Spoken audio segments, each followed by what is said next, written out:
question. He answered a question on an audio that I heard recently this past weekend, and I think is going to give us some great context to what we have read and already have discussed and talked about on previous power calls.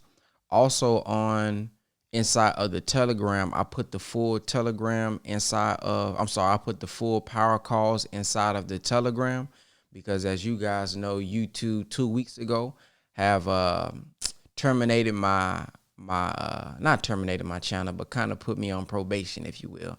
I can't post. I actually got one more day left, so we'll be back on YouTube in one more day, but I haven't been able to go live because they strike the account for something that I didn't do. But it is what it is. It comes with the territory. Before we get started with the video of the day, the audio of the day, the message of the day, and I do want to remind you all with this audio that we're going to be listening to from the minister, please take notes. And if something stands out to you, to go ahead and be willing to share what stands out to you as well, because we want to hear from as many people as we can, because it's something that God is putting on your heart that may not be on somebody else's heart, but it may be something that they needed to hear. They just didn't hear it the way that you heard it because you're going through something different in life. Some of us are always going through something different. Also wanted to share, today is Monday. What is your goal of the week? As we talk about the reality of God, what is your goal? What is something that you want to be this week? And I want you to practice making it is. Okay? Many of us, unless we are consciously aware of it or somebody asks us to, we just let life happen to us. Especially if we got a 9-to-5 job and we're not an entrepreneur. If you're an entrepreneur, entrepreneurship kind of within itself forces you to be creative. But oftentimes, when we have jobs, we do the same thing over and over again, Monday through Friday. We go to work, get up in the morning. We may come on the call. We're on our way to work. We at work. We come home, eat, sleep, go to bed, and repeat that process. But what I want you to do, if you have not been doing this, is to set a goal to bring some creativity out of your mind and work your way by Sunday to bring it into existence. Because what I want to start doing is on Mondays is asking y'all, what did y'all accomplish last week? I want to start asking y'all, what did y'all accomplish last week? Because we can get on here and we can talk about being gods and, oh, boy, we the original man and, man, we the mother and father. But if we not producing nothing, there ain't no power in us coming to make our heads big. But then we not doing nothing in our life. It's not a power call if we come on here and we getting all the knowledge, but we're not transferring the knowledge into something tangible. It said first was the word, then the word became flesh. So we got to be the same way. We coming to get the word now. We coming to learn. We improving our knowledge. But then let's start to have some good news, man, on these Mondays, where we can say, boy, I done exercised that force and power that I learned that I have. Is that cool with y'all? Let's turn on this audio from the minister. I think y'all gonna like this. Here we go. 3,500 black brothers and sisters in attendance in Oakland, California. And I wanted to just briefly say that the last time I was in Oakland, I had a long talk with Huey Newton, the leader of the Black Panther Party. And Huey is doing well and is trying to reconstruct the Panther Party. This time, Angela Davis spoke, and Eldridge Cleaver and others, and we had about an hour conversation with Eldridge Cleaver. And what we see happening across the country is that there is a coming together of those minds that yesterday were at odds with each other. So it seems as though the 60s has taught us much, and we are trying to implement the lessons of the 60s. One of the most impressive sights of my visit to Oakland was that our minister on the West Coast, Minister Dr. Abdul Malik Rashidin, brought up from Los Angeles, California, a group of black brothers, young men who were derelicts, young men who slept in the park in Los Angeles. The weather there is nice pretty much the year round. Some of the brothers just hadn't taken a bath in a long time. And there was one particular young man that the minister told me you could almost smell him a block away because he hadn't been bathing. But Dr. Rashidin went out in the park and stayed with those brothers and began to teach them. And then I looked up and saw these brothers in Oakland, clean, shining, dressed up in a suit and white shirt and a tie. And the tears came to my eyes because I could see even more clearly that though the Honorable Elijah Muhammad was absent, his message still had the same power to reach down in the mud and pick the brothers and sisters up and stand them up again. So I wanted to start tonight's class by reciting something from, I believe it's the 81st chapter of the Quran. I don't have my Quran with me, but that chapter is called Al-Abasa, which means he frowned. And it talks about Prophet Muhammad, the son of Abdullah, in Arabia, talking to a very prominent rich man. And a blind man came tapping up to Prophet Muhammad, and Prophet Muhammad was bothered by this blind man because he was into this conversation with this rich man. And he looked at the blind man and he frowned and turned away. And when Muhammad frowned at the blind man and turned away from the blind man, Allah frowned on the prophet. And this verse was revealed. And Allah says to Prophet Muhammad in that verse, why would you spend your time with those who really have no need of you when a man came seeking you who would be benefited by what you have to say, and you turned away from him and you frowned? Now this is the Quran. The Bible has something similar. The Bible says it like this: Jesus had a feast, and he sent out for the doctor, and the doctor was busy. He sent out for the lawyer and the businessman, and they both were busy. So he told his disciples, go out into the highways, into the byways, and bring me the lame, the halt, the blind, the leper. They will fill up my feast. And they did. What is the moral or the lesson? Dear brothers and sisters, the nation started and was built by the most abject of our people. Yes, the people that nobody else wanted could come to Muhammad. He never would turn them down. The people that had no home, no place to go, no one to love them, no one to care about them, Yes, the prostitute, the pimp, the lowlife, the dope seller, the dope user, the wine drinker, the man that was so far down in the mud, nothing was looking out but his eyeballs. But that's the man that knew he needed somebody, knew she needed somebody, so they reached out for Muhammad as Muhammad reached out for them.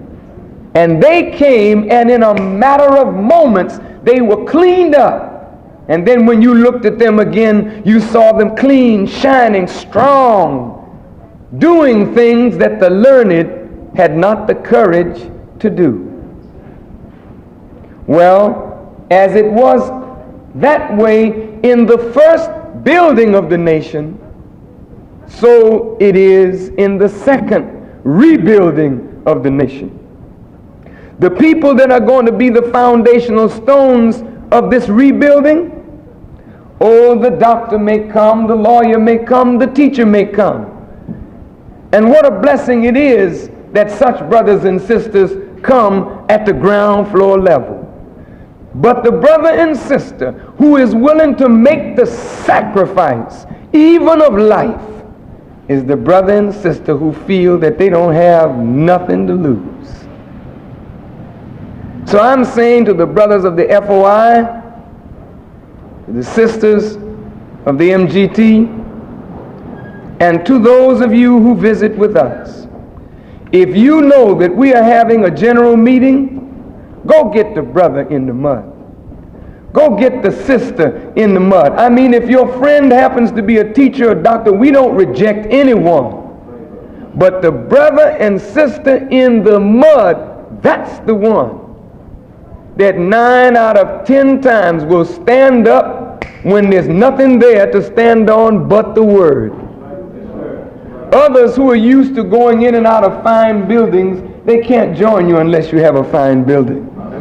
Oh, I would come, but that place, among those people, I can't come. Oh, no. But when you move up on Broadway, I shall be there. Oh, we understand. But there are some brothers and sisters that don't care where truth is. They'll go there. So I thought we would start on that note to let the brothers and sisters who feel that nobody cares, nobody loves you, nobody respects you, I want you to know how the Honorable Elijah Muhammad looks at you. And he said, and I quote, when they said to him, Muhammad, where's your God? He said, every time I look at a black man, I'm looking at God. And I don't take those words lightly. When I look at you, brother, I know who I'm looking at. There's no sense in me praying to God and then mistreating you. Because if I mistreat you, I'm already a mistreater of God. For the very essence of the nature of God is in you and in you. And if you doubt it, if you study that Holy Quran, the Holy Quran is an index of the nature of God. It's telling you what the nature of God is. And really, it's a key to the nature of yourself. And if you doubt that you are like the Quran describes you, brother and sister, let anybody come to you pompous and proud, and immediately you start closing off and rejecting them. Because the Quran says none comes to Allah except he comes as a servant. And none can come to you and win your love and your respect except he comes to you as a servant. They can't come to you boastful and arrogant and proud. The Quran teaches us that Allah hates any self-conceited boaster. And you know what? You do too. You may not know why people turn you off, but if they boast, if they're self-conceited, if they're arrogantly proud, it turns you off. But you love the humble. Yes, you do. And there's something about you that whether you are right yourself, You respect righteousness. You hate hypocrisy. You hate anybody. It's in you that preaches a good word and then lives totally contrary to what he preaches. You can't go for that. There's nothing in you to make you go for that. You are actually the reflection of Allah. And when you submit, and we submit our will to do the will of God, and when leadership represents Allah properly, they get the goodwill of the people. And the goodwill of the people is the very essence of the people. And that's what Elijah Muhammad attracted from his followers. Never has there been a black man in the history of America who was able to get another black man or woman to give him all that we had. The Honorable Elijah Muhammad got it all. That's the truth, brother. He didn't play no games, but we believed in him as the messenger of Allah, and we submitted to him, and whatever he wanted for us, we gave it to him. And when white folks saw black men and women submitting to black leadership in that way, it totally threw them. Because they understand that when black men submit to black men, the end of their power over us has come. So anytime a black man rises up with good in him for us, they always try to come in between us and that leader by saying ugly things about that leadership so that you will never give your all to one from among your own kind. See, Whitey knows how to short circuit your respect and commitment. He'll say, yeah, they stealing from you. That will short circuit your respect and your commitment just so. They jiving you. See? When they start talking like this, you pull back. And the moment you pull back and you close up your support, then the enemy says we're on the road to overcoming them. So I just thought we would start our meeting with that as a base. I would love that you love our people and love the worst of our people. I'm talking about the brother that's so messed up when you see him, you just feel that you should hurry by him. That's the brother you should stop and talk to. I met one in the barber shop the other day. He's a young man, but he's a derelict. And I'm going after that young man because I know if we can scoop him up out of the mud, he'll be a strong soldier once his mind is turned on right. That's right. And that's what every FOI, I want us to go like we did when the Honorable Elijah Muhammad was here. Go after the little man in the mud. The intellectuals of our people, they're going to come. When they see masses coming, they can't help themselves. They'll come too. And remember last week we talked about the colt and the donkey. The colt is in here tonight, and the donkey is too. Meaning the young intellectuals and the young unlearned will walk together to build a nation for ourselves. Now, program and position. From Message to the Black Man. You have your books? It's on page 161. Yes, sir? If the group is not mine, that is just a couple of questions that had been asked in your absence and was answered. I wasn't totally comfortable with the answer, and I was hoping you might take just a minute to respond. Certainly, certainly. One is, and I don't know if this is a question, but a statement that I don't clearly understand this particular point. And what I don't understand is the statement. Now, we went from very beginning, who is God and Allah, and he dealt with the devil, Yaqub, and so on. And we learn, which is totally contrary to Christian theology, that Allah is a man, and that Allah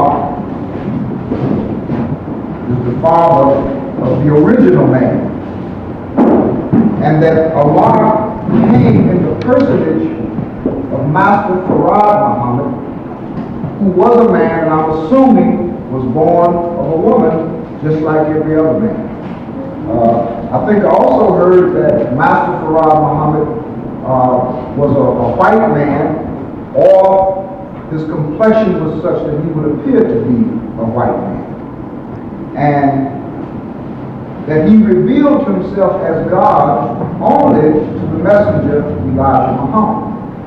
And our knowledge of Allah and Master Farad Muhammad came through the messenger.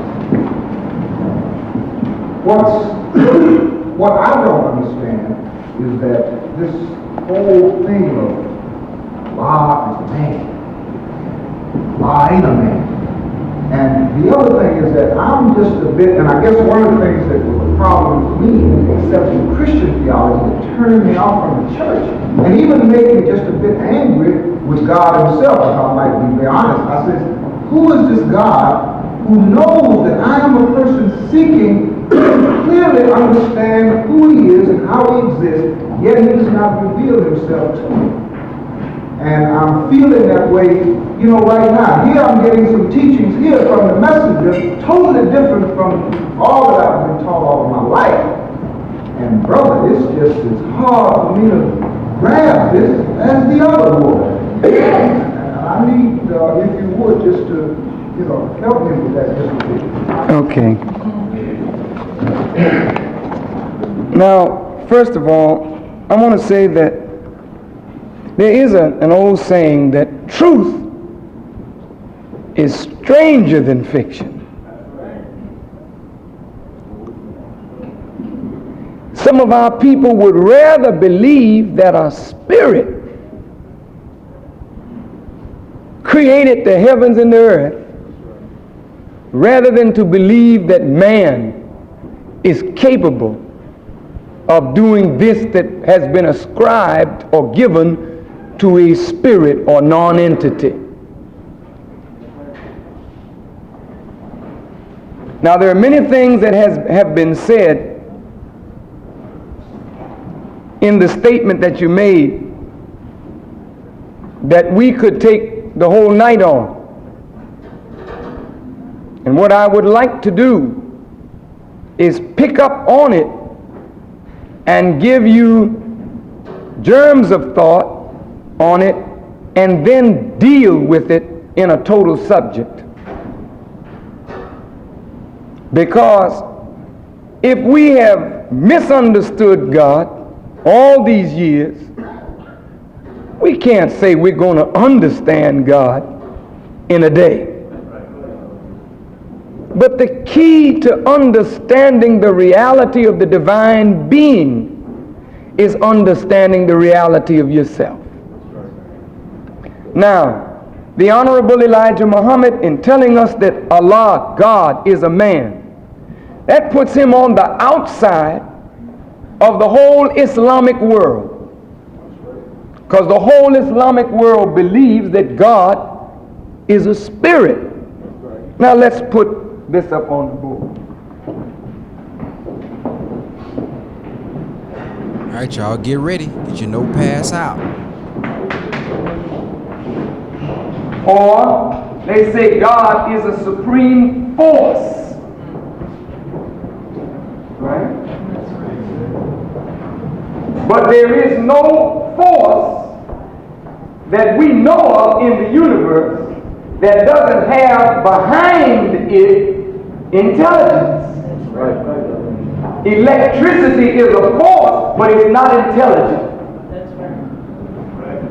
So we just can't say that the universe was created by a force and leave it like that, because there's too much intelligence in the design and order of the universe to say that it was just a force that created it, but forces don't have intelligence. So it must be something that is force, all right, but a force that is governed and guided by intelligence. All right, so we got intelligence here.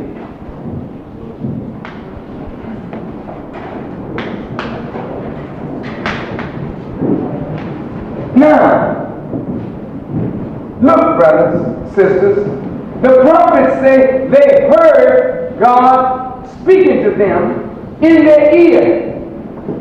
What force do you know of that speaks?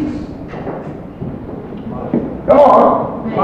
Do you know any force? Name any force that you study in physics, chemistry, any force in the universe that communicates words in a language in the ear of men. Yes, sir. Can you name one? No, you can't. So if the prophet said they heard God's voice, what force has a voice? A voice speaking words in a language that the prophets understood. God didn't present himself to all of the prophets, but he communicated with them through what they call dreams, visions, and they heard his voice. But only one prophet in the scripture says he saw God face to face. And God spoke to him out of his mouth. That's Moses. Abraham did say he saw him. Exposed one, didn't he? Yes. For the three. Yes. Now, if we want to understand the reality of God, the Honorable Elijah Muhammad says that we live in a material universe. And God would have no pleasure in creating a material universe if he himself were nothing of matter. Everything that he created, you see.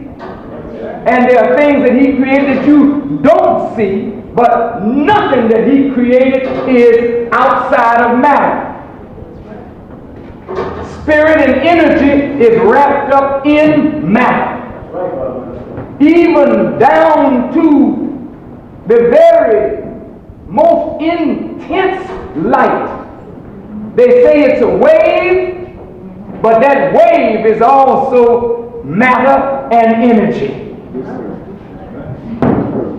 Oh, right. Even when they put an X-ray, which is we would say a lower form of light than laser, but the X-ray passes through you, but the X-ray still is matter. That's right. Now, if this is so, then if Master Farad Muhammad was born of a woman, how could he be God? But the Christians teach that Jesus was born of a woman. Yes, they do. And they say that Jesus lived like ordinary men and then grew to become God, and all in heavens, all the powers in the heavens and earth were turned over to Jesus, so that Jesus became the Christ, which means true God, true man. That's Christian teaching. But when you tell the Christian that God is a man, he don't want to hear it, but yet Jesus was a man. Before and after his resurrection, Jesus was man.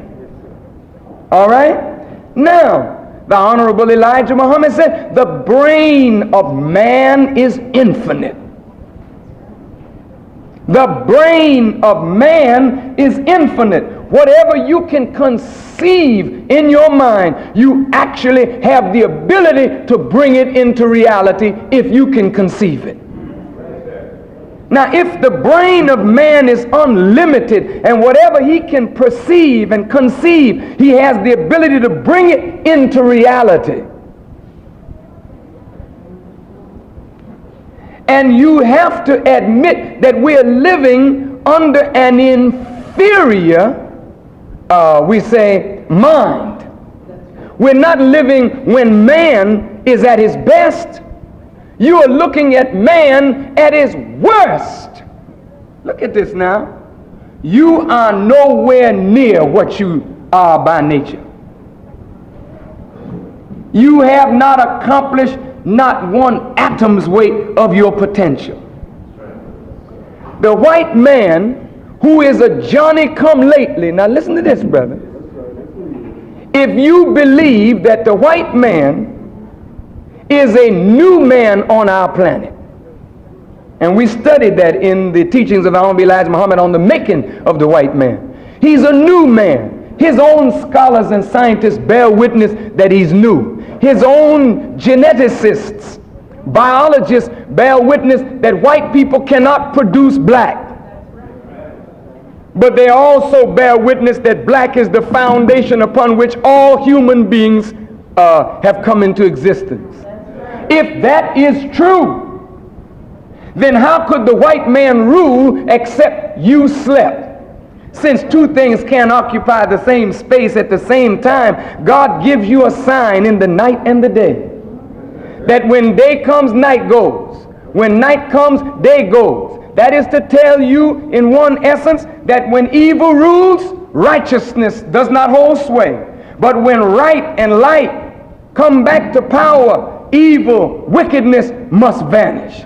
So if the black man is the original man, and we bear witness that he is the original man, and he was in the beginning the first ruler and the builder of civilization, but he's not ruling now and he's not building now. Well, what happened to the wisdom that he used to build superior civilization to the civilization that white folks have put on the planet that we are now living under? Where's the knowledge that he used to embalm the dead, to make them last for thousands of years looking the same way they looked when they died? Where's that knowledge? Where's the knowledge that made them to put paint on the inside of the pyramids, and that paint thousands of years later looks just as fresh as the day it was painted? What chemistry did they have? What mathematics did they have? What science did they have to put blocks of stone that weigh 10 and 20 tons, some of it, stack it on top of each other with no mortar in between, but air couldn't get through? What knowledge of astronomy did they have to build such magnificent building called the first wonder of this world, which means that the white man wonders how it was done? You understand? Now look,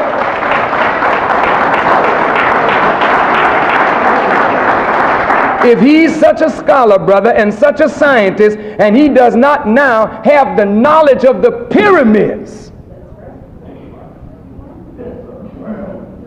and does not have the knowledge of ancient civilizations of our fathers that lie buried under the sands and the jungles of what is called Africa, that are being unearthed today to show that the black man had superior civilization before the white man was even a thought in the mind of his father. Where is that knowledge now? And if that knowledge was so high, and an inferior man is coming to rule, he's coming to rule with an inferior knowledge, and that inferior knowledge is to put a ceiling on your growth and your development.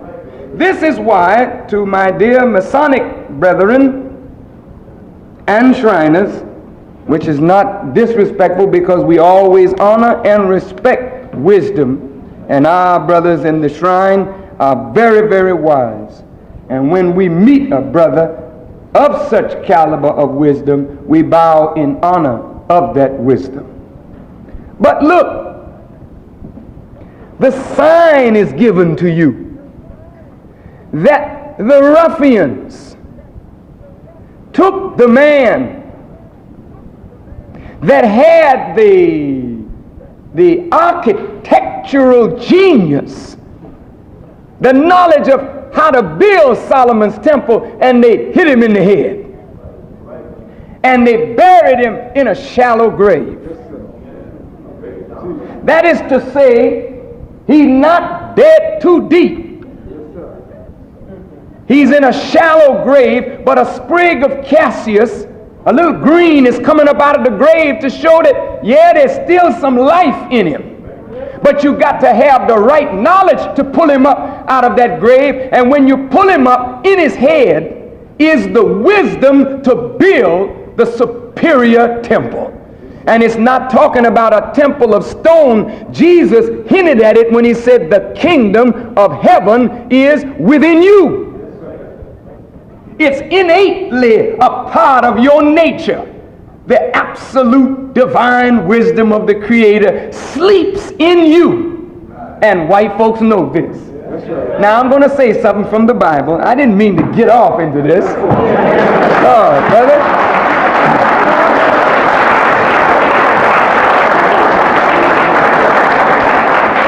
But Brother Levon, see, you're such a good student.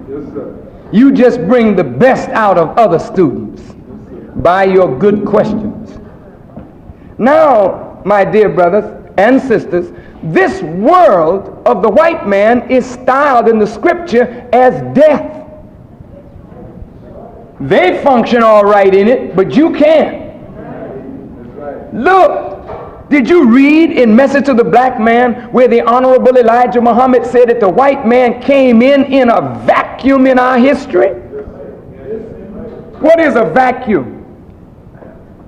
Come on now, you students of physics. Go ahead. A vacuum is that which is absent of air, of water, of life. Huh?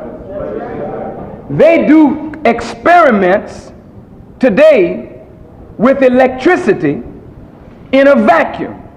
I won't go into the technical engineering methods that I have been blessed to study, which bear witness to the messenger's teaching, but that we can get at another time. But the point is, this period of the white rule,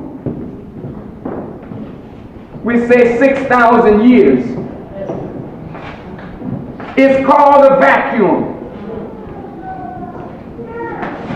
I think that's spelled right. Is it V-A-C-C-U-U-M? Okay. Is it V-A-C? 1C? Thank you. And you got to help me.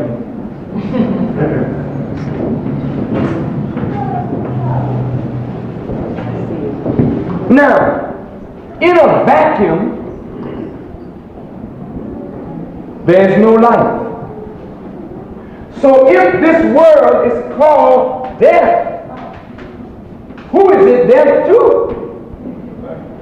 Since the white man himself is the ruler in the vacuum, this is his environment. He thrives in the environment of the vacuum, but you can't because there's no atmosphere. And what is the atmosphere that takes it out of a vacuum state? You must have air and water. And air means inspiration. Water means divine wisdom. And as long as you are deprived of the water of divine life, divine truth, divine wisdom, you die as a serious mind to contend with death. All with the white man's word. He kills in you your ability to rise to the heights of God. That's the only way he can rule. Now look, you inhale his environment and it causes you to sleep. Because there's no spiritual life in the white man's environment for you to feed on. He gives you institutions that feed you death. So you die as a mind in the vacuum. You have never looked in the mirror and actually seen yourself. And that's why you don't have no love for you, because you don't know nothing that a black man ever did that's worthy of respect or honor, much less to dare to say that a black man is God. That blows your mind totally out, because every black man you've ever seen has been nothing. And even if he does something, your mind has been trained to suspect what he does. So even when he does something of value, you say that nigga ain't doing nothing. That's right. That's what they say. You've heard it said if a black man is selling oil and a white man is selling oil, we always think that the white man's oil heats better. That's right. If a black man is selling ice and a white man is selling ice, the white man's ice is colder. I mean, we actually think that black folk cannot do anything well. All right, that's a stage of death. Now, here comes Master Farad Muhammad. Now, the Honorable Elijah Muhammad said that Master Farad Muhammad's father was Allah before him. What does Allah mean? The Quran opens up saying, I, Allah, am the best knower. Well, the one who is the best knower is Allah. See? Now look. There's no force that you know that says it is the best knower, though knowledge is the supreme force. Is that right? But knowledge has to be contained in something. Spirits don't walk around talking and conveying knowledge. It's a mind that contains knowledge, and man is the supreme life in the universe, and he's formed right after God himself. This is why the Quran says Islam is not your religion, it is your nature. It is the nature of God and the nature in which God created man. He gives you his same nature. Well, if you got his same nature, then you and him is the same. So you're not a child of God, you are God, a descendant of the Creator himself. Now let's look at this. All right. Now it's time to get you. The time has come. All these prophets have been talking about God will come. There ain't no prophet that said God is present. They said God will come. Moses kept saying, and when he comes. Noah said, and when he comes. Lot said, and when he comes. And even Jesus said, and when he comes, the Spirit of truth, he will guide you into all truth. Jesus wasn't talking about himself. He was talking about somebody that he recognized as greater than himself. Right. David, the great prophet of Israel, looking down in the wheel of time, saw the master prophet. This is why when you call the Honorable Elijah Muhammad a messenger, that's the cheapest title you could give him. Because he's not just a messenger, he's the master of all prophets. He masters what they taught. They were in darkness. They revealed words of light, but they themselves didn't understand the depth of what God had given them. But the one who comes in the last day don't come as a prophet. He comes with God. Excuse me. Everything white start running, you know, when truth comes.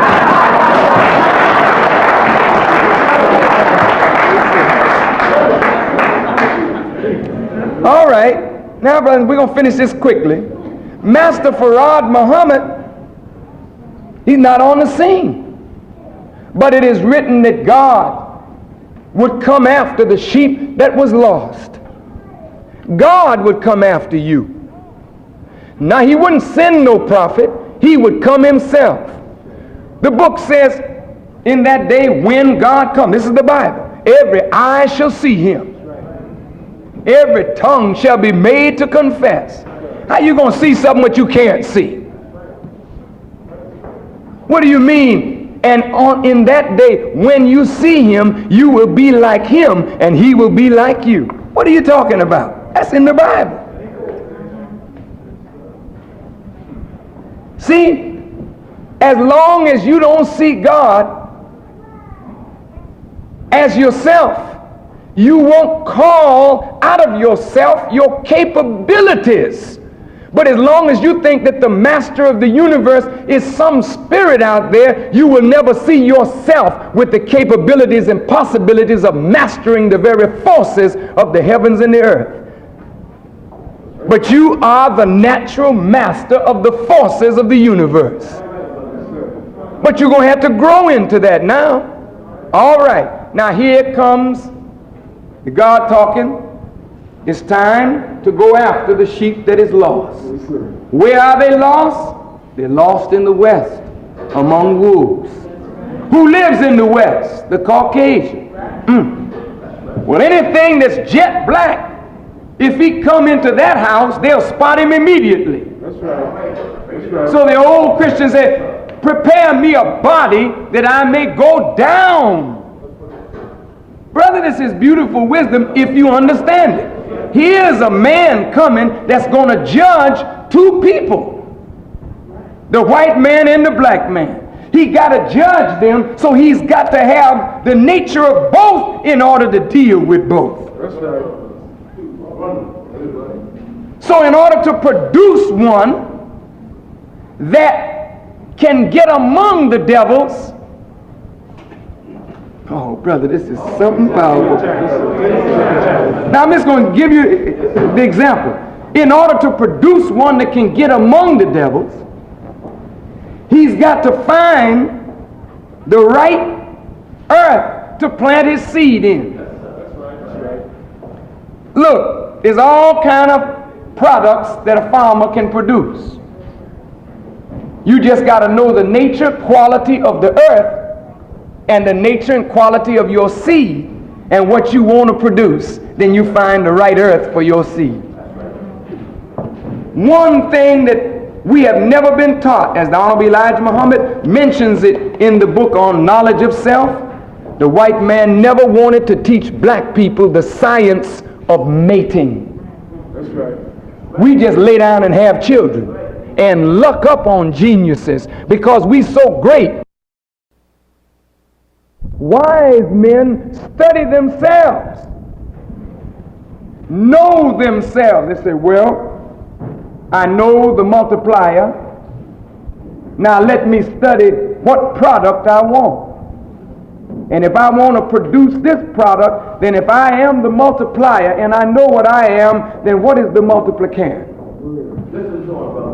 Where will I find what I'm looking for to make my product? For instance, if I know that I am a 4 and I want to produce an 8, then I've got to find a 2 to multiply with to produce the 8. This is called the product. This is called the multiplier. This is called the multiplicand. Is that right? Yes. All right. Well, it's the same way in mathematics it is in life. If I know what I possess, my characteristics, my qualities, but I know what I need, then I set my sight to look for the woman that has what I'm looking for, so that when I multiply with her, I'll get the product that I'm after.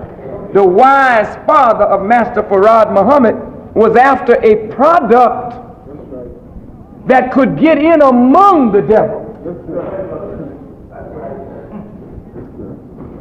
And the scriptures say this of him. They said he came in sinful flesh to condemn sin in the flesh.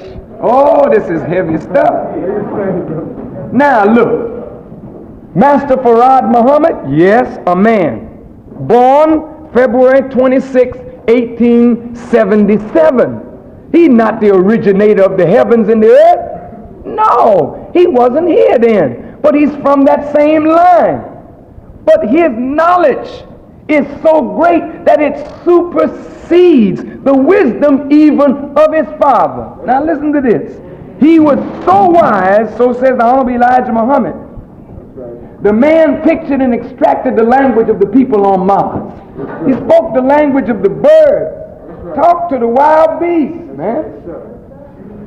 He knew the language of the human family. I mean, he listened to you think. Know your thoughts. That ain't no heavy thing when you understand. That's minor stuff.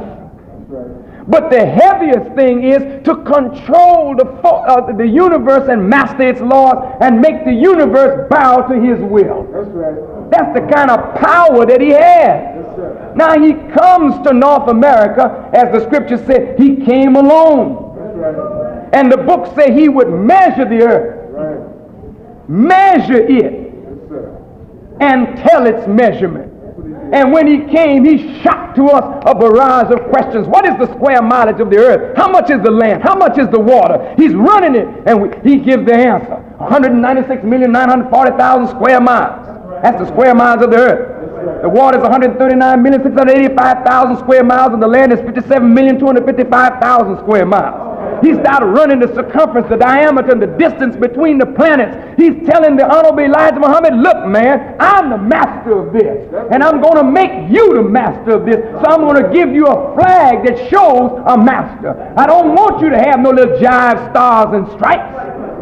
I don't want you to have no little jive rag around you. I'm giving you a flag that shows a master. I'm giving you the sun, the moon, and the star. And the only man that's qualified to wear that flag is a master.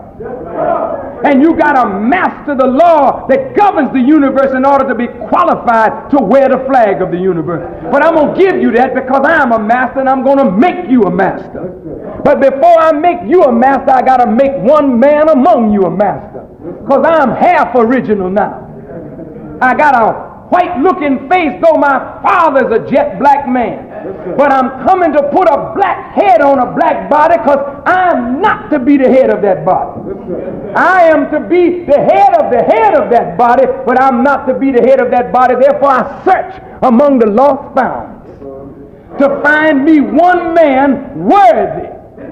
And he found a little Georgia-born black man that only went to the 3rd grade of school, and he taught him 3.5 years and went away. That's right. Now, to prove that he's God, he leaves a man that ain't went to school. That's right. And the man confounds the scholars with what his teacher taught him. Look there now. To prove, look here. See? To prove that he's God. He tells little Georgia-born Elijah what was on Mars, and what is on the moon, and the nature of the moon, and how the moon got to be the moon. And the Honorable Elijah Muhammad revealed it, and Whitey go up and bear witness. Elijah, right? Here's a little Georgia-born man telling you what was coming down the pike. We couldn't even see the pike, much less what was coming. And every word that Elijah spoke is right on it. Who taught him but a master? See? Now those who say that Master Farrakhan Muhammad is not God, then who are you worshiping? You say, I worship the true God, Allah. Well then what has your God taught you that is superior to what that man taught Elijah? How come your scholars can't handle the followers of Elijah? How come the world couldn't deal with that man Elijah? How come the white man, who is a vicious beast, brother, God raised up a little lamb in the midst of a beast, and the beast couldn't eat Elijah? Who was the God shutting that man's mouth and opening the mouth of Elijah? We don't carry no guns. We were taught by Master Farrakhan Muhammad through the messenger don't even carry so much as a penknife. And they have attacked us, and we've taken their weapons and killed them with their own weapons. What God has been with us? And to prove that God is still with us, the Honorable Elijah Muhammad has left, but he left his word with us. Now we take the same word and go right back to what the white man tore down with hypocrites among us. And we are building it back up, defying the world. God is present. And you're going to see it more and more when the devil start attacking in the future. You see that they won't be able to do nothing with Elijah Muhammad nor his followers. No, there's a God. He's present and he got power. Now he teaches the messenger. And he puts the messenger in power over the devils. The messenger sit right over here on 4847 South Woodlawn. He wouldn't go to no devils. The governor called him. Mr. Muhammad, we'd like to speak to you. Say, you may come. The president called him. Mr. Muhammad, we'd like you to be at our inauguration. Not me. I don't go to the White House. You come here. God's man. He sat there with architects. Architects telling him that I studied architecture. I'm an architect. He said, yes, but I'm the messenger of Allah. You do it the way I tell you it should be done. I know what you know not, and what you know. The man, I tell you, that man Elijah Muhammad, oh brother, the greatest black man that ever came among us. And to prove that you are God, Elijah Muhammad was made a God right in the midst of us. Oh yeah. Oh brother. And to prove, he gonna prove that you God. He gonna make one out of you. In spite of yourself. You just take his teachings and study them and see, will you not make people bow? But when they bow to you, don't you misuse them, because that's your trial. Because any man will bow to you if you have superior wisdom. Now I conclude this little discourse. Well, we got to get on with our class. We certainly are. Look, dear brothers and sisters,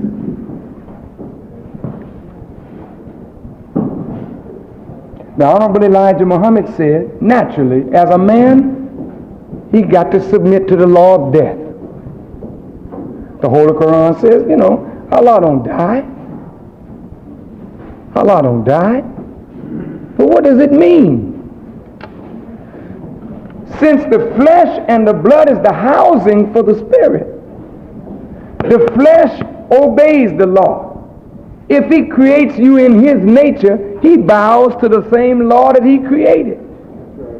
But what is it that continues? Is to wisdom.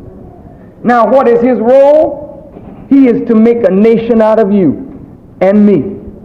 And this nation that he makes, he's going to put his wisdom and light and knowledge in this nation, and this nation is to rule forever, just like that sun out there governs the whole universe.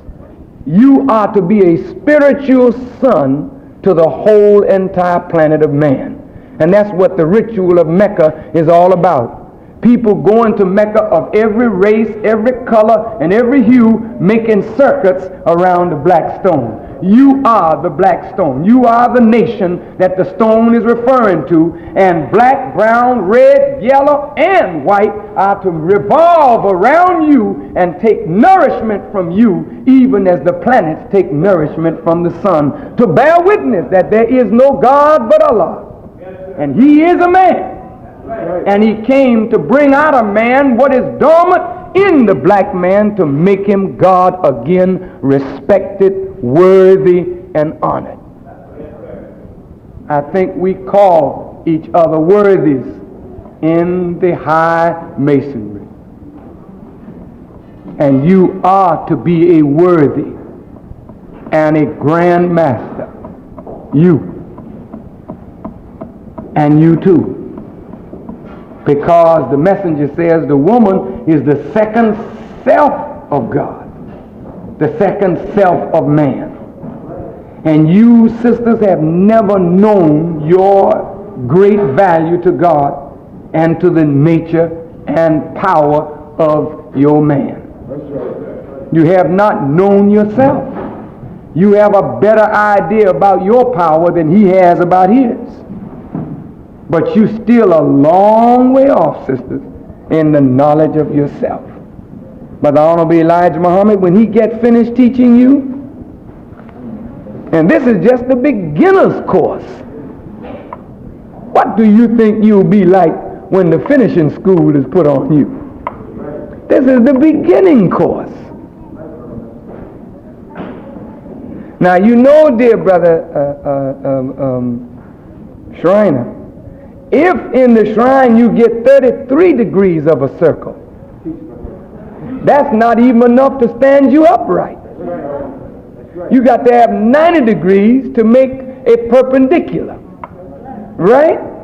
But that's not nothing but a quarter of the circle. The circle is 360 degrees. Well, where's the rest of that knowledge? When you get that knowledge, you become a master of the universe. And that, my dear brothers, is what we're going to evolve to. Man is God. And every day I look at the white man, I bear witness that man is God. When I see the white man and he's a Johnny-come-lately, and I see the marvelous things that this grafted man is doing, he's only a hint to me of what the original man can do when the original man is back to himself, and he does it naturally. That's right. That Caucasian is a monster. Right. He's right now in the laboratories trying to create life. Yes, sir. But it was a series about that about 8 months ago. It was a special TV program that came on, and it was talking about philosophy. Yes. Right. Cloning. Right. They were talking about how they can reproduce the split image of the individual. Well, see? Hey, here's a man talking about cloning. If you got a giant over here, you just take a cell from him and you can reproduce him in totality. Well, now, if the white man can do that on such cheap level, then the Honorable Elijah Muhammad said, we as a people represent God. We are the God family. Then the very nature that is in the God is also in you. That's why we should always show respect to one another. See, this is why we never understood why the Honorable Elijah Muhammad had us saying sir to one another. Had us showing respect to one another. Because when God meets God, they don't come there, hey, nigga, what's going on? We just don't talk like that to one another, brother. I know when I look at you, even though you may be far off in your actions from being the God that you are born by nature to be, nevertheless, we must respect you not for what you are in reality, but what you are circumstantially, but for what you are in reality. And you are God.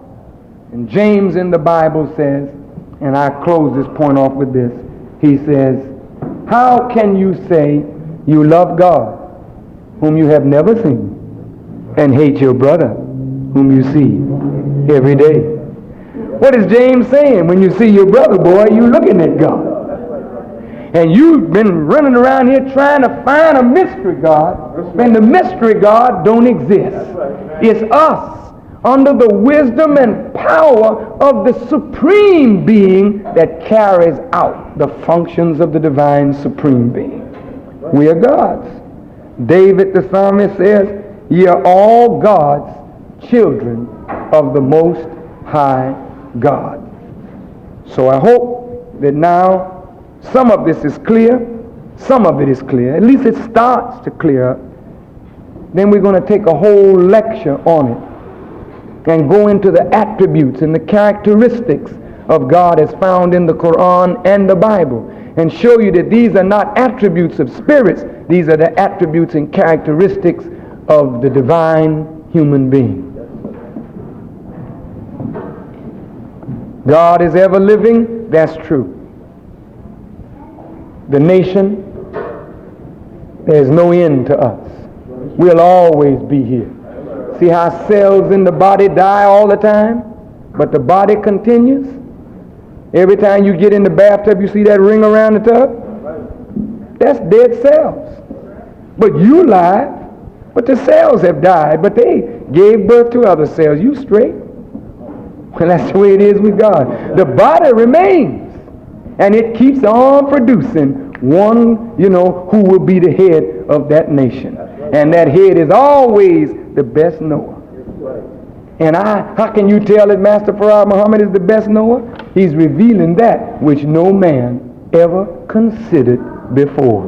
And when they try to fight it, the more they fight it, the more they say, man, he's right. He's revealing that which no man has revealed before. Man, if y'all ain't got no notes from this one right here, y'all just wasn't listening.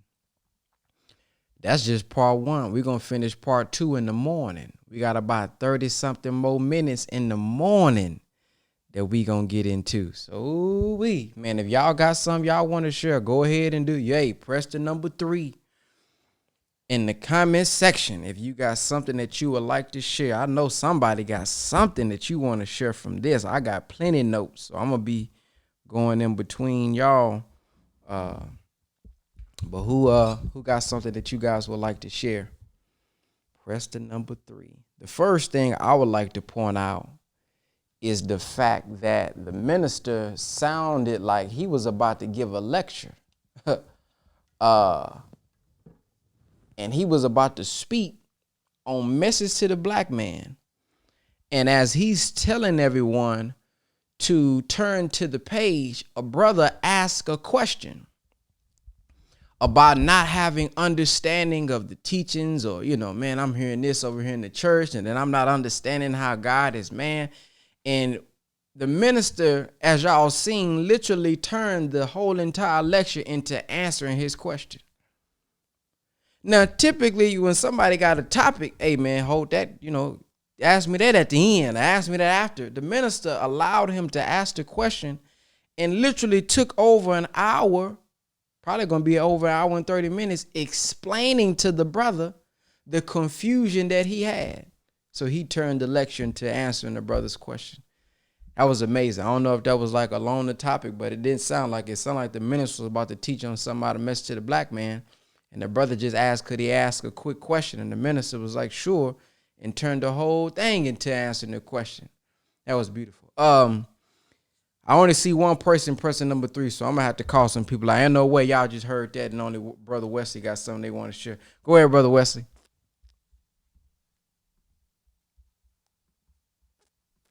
Oh, wait, my bad. I got to let you unmute yourself. All right, you should be able to unmute yourself now. Assalamu alaikum.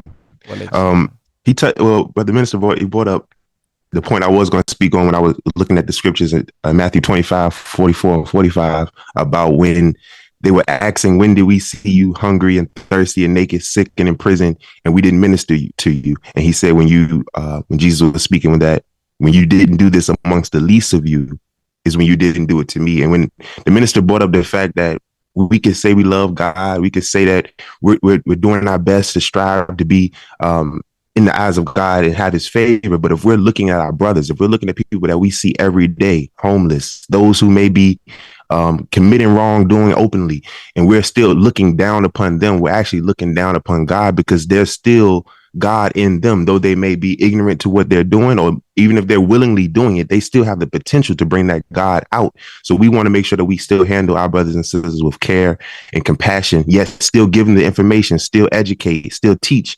But at the same time, we don't want to look down on our people. Praise be to Allah. Yes, sir. I see Sister Fatima on Facebook pressing number 3. Y'all got to come on over to the Zoom to press the number 3. And you come over to the Zoom by texting the word nation to 833-276-7174. And that'll bring you over to our Zoom call where you can actually share on with us. We're just streaming the actual call to Facebook, and whenever we get our YouTube back, YouTube. But what I wanted to share also was the minister spoke on the Quran being the nature of God and the nature of us. I never heard it said that way. That was pretty interesting how the minister says the Quran is the nature of God and the key to the nature of self. So if we know that we are in the condition due to, well, let me first say this.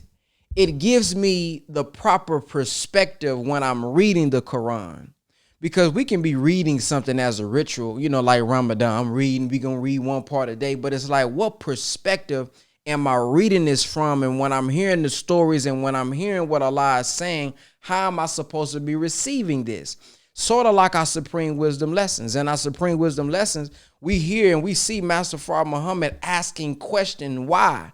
He said, the Honorable Elijah Muhammad said, why did he ask why? Well, he's asking why so that we can get down to the purpose and the understanding of it. And he's saying, why did God ask why? So that we can lift our mind up into the mind of God. So when I now hear that he's saying that the Quran is the nature of God and the key to the nature of self, when we see attributes of Allah, that is the nature of how we are as human beings. So he gives us an example. None comes to Allah less come as a servant. This is why we don't like people who are boastful, arrogant, and proud. Allah hates self-conceited boasters. So when we read what Allah hates and what Allah don't like and what Allah naturally would say in response, that is how we will respond and think by nature. So if we are not like that, or if we have found ourselves acting other than ourselves, which the Honorable Elijah Muhammad teaches us, that's been the condition that we in. We have to be re-educated. When we read the Quran, we're supposed to be looking for how we are and how we think by nature. So the minister in the Mind of God lecture, which we will get to this week, I want us to look at the Mind of God. He said, look at our supreme wisdom and look at those lessons, those questions and answers, and take a principle and see how we can apply it to our life. So now when I'm reading the Quran with this blueprint, I'm looking at it saying, okay, what is the principle? Not just looking back 1,400 years ago to say, oh, what a story. No, these are principles and ways we're supposed to be thinking to help us navigate in 2023 as well. So that's something that that stood out to me. Sister, I think I seen Sister Brianna. Go ahead. Assalamu alaikum, everyone. Yeah, this definitely has a lot in here. But something that really stood out is how he just kept talking about the Honorable Elijah Muhammad, giving I don't want to use the word praise, but like giving credit where it's due, right? Because everyone swears that we worship the minister, we don't worship flesh, right? When you don't even worship Master Fard Muhammad's flesh, even though that man is God in person, right? And when he said that people don't believe or don't understand why God is a man, and if you just think about all of our actual facts, the diameter of the planet, the circumference, the seas, the land, and the scholars of this day are proving it to be so, like, I don't know, to me that was big. It was huge. But still just how humble the minister is when he's talking of his teacher. And I guess to add to Brother Wesley's wisdom, when he talked about our people, like around the corner, there's always men playing dice. And like the group just gets bigger and bigger. It could be a size of 50. And then yesterday we went to 2 mosque meetings. We do double duty here in New York for now. And I was asking some of the brothers, like, come to Mount Vernon and speak to the brothers, because I shouldn't do it, right? I'm a sister. I was gonna do it, and I'm like, nope, that's not my place, right? But I used to drive by and be like, gosh, these cats. Now I drive by like, man, how can I help this group of men? Because once they get in, once they hear the knowledge, once they know their God, whoa-wee, what Mount Vernon is small, 4.4 square miles next to the Bronx. It's tiny here. But man, once you get that wisdom in those brothers, woo, it's gonna be big. So I'm glad that my mind and my growth is thinking that now and not thinking down upon anyone, because first off, who am I? You know what I mean? But it's like, I'm glad that we have these teachings. All praise due to Allah. Praise be to Allah. Thank you for sharing, Sister. Sister Golda. Assalamu alaikum. Wait, hold on. Let me take you off my car and put you on my AirPods. Hello? Yes, ma'am. Is this better? Okay, perfect. So the funny thing is I actually listened to this lecture on like April 16th. So I had to go back to those notes as well, because this is so relevant to this past weekend. Mm-hmm. Now, when it says understanding the reality of the divine is understanding yourself, then he talked about how the whole Islamic world believes that God is a supreme force, but any force comes from something material, right? No force that we know of that doesn't have intelligence behind it.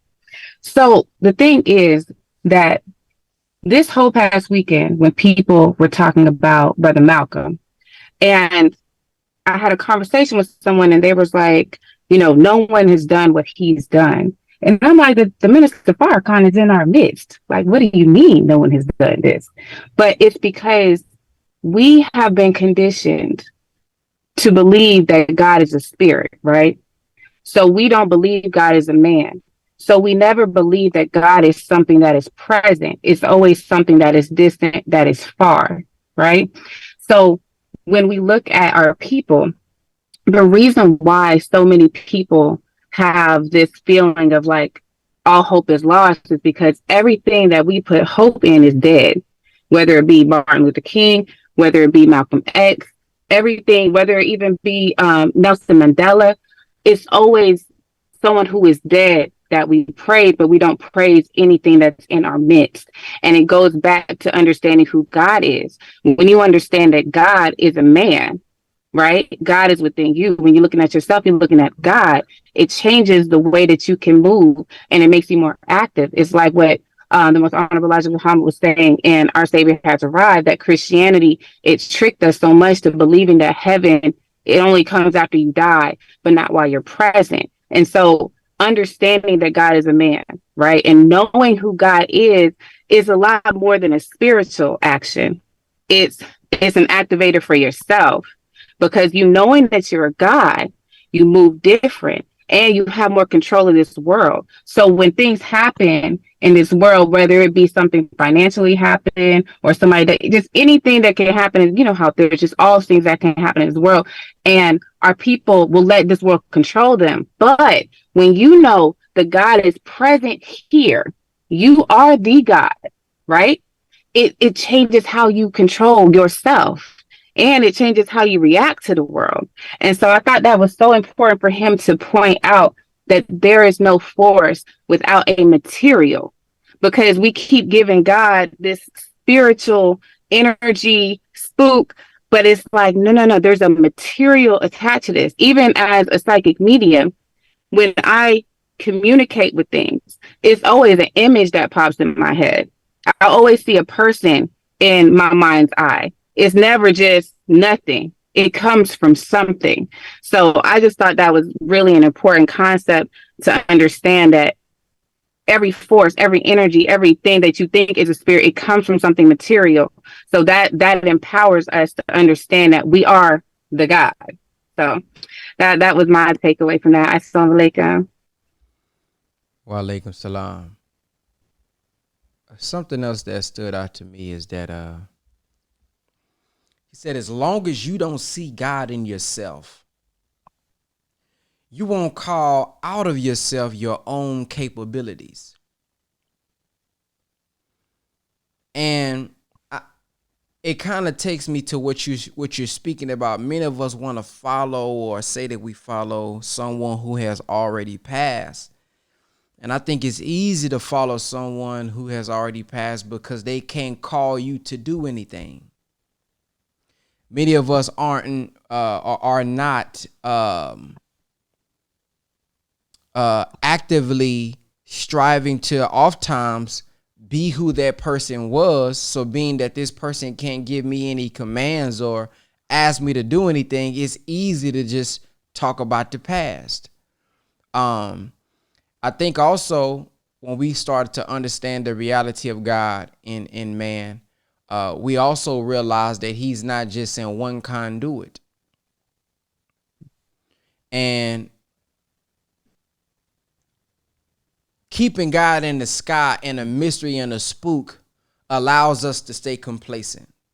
Because one, if I decide to see God in my brother and in my sister, I have to bow down to that wisdom. And when they say something the truth, if I bear witness that God is working through them and that is God coming through them, then I have to be obedient to that and I have to go do something.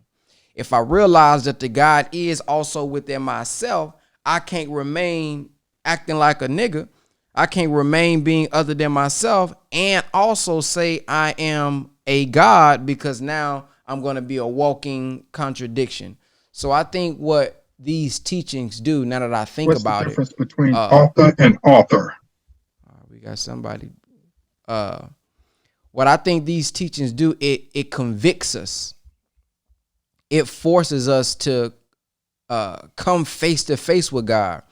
in the mirror, but also in our brothers and sisters who have truth as well. And we can't just go off of the books, because if we can be honest, many of us don't even really understand a lot of the books. Just keep it 100 now. We can read it. We say we read the whole chapter of James. We read the whole Revelation, but do we understand all of the allegory? All of the metaphors? No, we don't understand it all per se. You may be coming into a better knowledge of it, but it said one will be raised from among you and you must listen to him.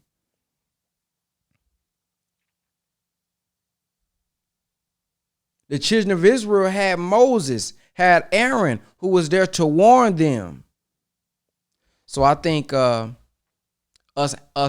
like the minister said, once we realize that we are gods, and who we are by nature, it forces us to raise our actions, because now we have to raise up, and that has to be the standard now.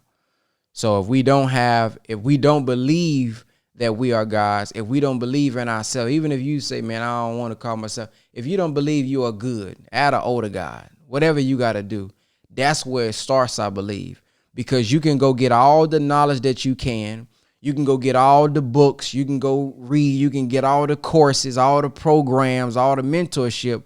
But if we don't believe we are who we are, we're not going to act on the knowledge that we already have. Because if we can be honest, many of us got knowledge from school already. You got a degree already. You got a diploma already. Life has even taught you something, of a skill set or something already. And the reason many of us aren't moving forward is because of that part that the minister spoke about. We don't know who we really are. So many of us don't think that we deserve it. So I think that was another point that stood out to me. Next we have Elohi Max. Am I saying that right? Hey, brother. Assalamu alaikum. Walaikum salam. I just want to give my piece, because you've been helping teach young brothers like me. I'm sure I'm probably a little bit older than you now, but I've been tuning in for now at least over a year, 2 years now. I haven't been going to the mosque lately. I used to be a Christian, as I was raised in a Christian home. I had to take myself out of religion, as I was seeing I wasn't getting enough love and support to help me sometimes when I was backsliding. I thought I was only getting criticized at sometimes. So I decided to study on my own and just try to get close to God, as I found that loving myself and loving my brother was going to bring me that peace. As I heard the Honorable Minister Farrakhan say a point where he was saying, how could you find God in yourself when you can't even love your brother? And I thought that was a big point, because in my experience was that, you walk past a brother, a lot of times brother's screw facing you, or you wake up in the morning, you go outside and you didn't make yourself prepared enough so that you can say, oh, good morning, brother, assalamu alaikum, how you doing today? And it's like, once we can get past that as a people, I think we'll be making big accolades, and we'll be able to say, hey, brother, how you doing today? Can I help you with something? Where are you going today? What's the mission, brother? What's going to happen today? And I think a lot of times what we've been through the last 400 years has turned ourselves against ourselves. We wake up, we look, we think we're the problem. We think like, we're going to make it worse for each other if we say something. But I think we'll make it better sometimes if we just open the section of our heart that God gave us, that conscience of our heart, and just show love. And that's just the point that I took from his little speech in between the class, the course that he was speaking to y'all, because I didn't enroll in that class, but I know I'll benefit more and more. But I just want to say thanks, brother, and continue doing the work, and I'll continue to learn as much as I can from people like you and the Honorable Minister Farrakhan. Praise be to Allah. Thank you, brother, for sharing. Next, we have iPhone. I don't know your name, but your name on here is just iPhone. Whoever pressed 3 around 7:15. It's 2 iPhones I see on here, so I don't know which one it is. Going once. Okay. There we go. Assalamu alaikum, Brother Ben. This is Sister Fatima. I'm not sure if that's mine or not. If you press 3, it's probably you. Okay. Alhamdulillah. Assalamu alaikum to everyone on the line. Peace and God morning. I just want to share a couple of things. One, when we speak about the the minister not overlooking the brother's question and to expound to that depth. It made me think of when Master Farad Muhammad said, I walked a mountain 90 miles high to teach one. To me, it shows the value in the opportunity to teach one. And if one teaching one take an hour, hour and a half, 2 hours, what's our responsibility when we see our brother, our sister, our neighbor, our family, people we married to? Will we even teach them? Will we take the time to just teach them what we know? The other thing I thought about is when we were reading from Message to the Black Man and tying it to this lecture. And in Message to the Black Man, the Honorable Elijah Muhammad said, Islam is salvation. So when they took religion from us, they took away our salvation. They took a part of who we are away. So it's hard to teach a man now the reality of God or who you are when we've taken away any concept of that's part of your reality. So then the minister in this lecture says about the cloning. See, the white man will take our science, start manifesting it, but keep calling us liars in our teachings and what the Honorable Elijah Muhammad said, and then manifest the same thing right in front of our faces. So it's just, to me, profound that Message to the Black Man opens up talking about who is God. So it's like you got to wake us up out of that reality before I can start teaching you to understand the knowledge of who you are so you can get up and do what you need to do. So that's the only thing that came to my mind. Assalamu alaikum. Wa alaikum salam. Wow, that's deep. That's deep. It opens up with who is God. He said in Message to the Black Man that knowledge itself is the prerequisite knowledge of all knowledges, because once we go get this other knowledge, this is me speaking now, when we go get this other knowledge, we got to bring it back to rebuild on the knowledge that we have. He says in Message to the Black Man, when we're going to get this other knowledge, it's not to build other people's worlds, it's to build our world, build the world of God. Well, if we're not even on that track, or if we're not even on that frequency or thought process of being a God and striving to follow his mission, we're going to go get the knowledge and we're going to act on the knowledge maybe, but it'll be acting on it to benefit his world. It's not going to be acting on it, building our world, because we're not even going to have the understanding of what our mission is, what our purpose is, and who we are. Because once we realize who we are, it kind of gives us a foundation of what our purpose is. If we know we are the brothers of Jesus, and in John 14:12, it says those who believe will do the works that I'm doing. Well, if I don't know that, I never have no aim and purpose in life. I'm just thinking life is about going to work, getting a job, and making money and paying bills. Life is much bigger than that. Our purpose and mission is much bigger than that. So that's the first prerequisite knowledge, to understand who we are and what our purpose is in life. So the minister said, blessed is he that's found his purpose. Martin, press 1 instead of 3. Yeah, you didn't know the number was number 3 today. But let's hear from Martin's. Let me see if he's still on, because this was a couple minutes ago. Oh yeah, Martin's still on. You gotta unmute yourself or come on camera or something. Going once, going twice.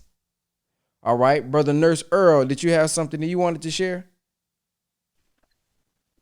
Yes, sir. Assalamu alaikum. Just wanted to just drop that comment, just to bear witness. That's all, just to bear witness to that comment. What's the comment? Just dropping out of high school. I put it in the chat there, just to, after dropping out of high school, on that wrong path. I think this was one of the tapes that I used to listen to, and actually changed my mindset as far as, just understand that God within made me go back and further my education. Because initially, like in high school, probably like a lot of other brothers and sisters, like hating the math, hating the science, hating school. But when I came to that understanding and listened to some of the ministers' tapes, it was like, okay, this is our knowledge. This is God's knowledge. So let me go back and learn that. So just wanted to drop that comment and say, thank you for the platform, and everything you're doing. Praise be to Allah. Brother Martin, you there? Want to try one more time? Martin. Got to hit the unmute. Going once. Going twice. All right. We have iPhone pressed 5 minutes ago. So I don't know if that was the same iPhone or the different iPhone. But your name is iPhone on here. All right. Sister Kava.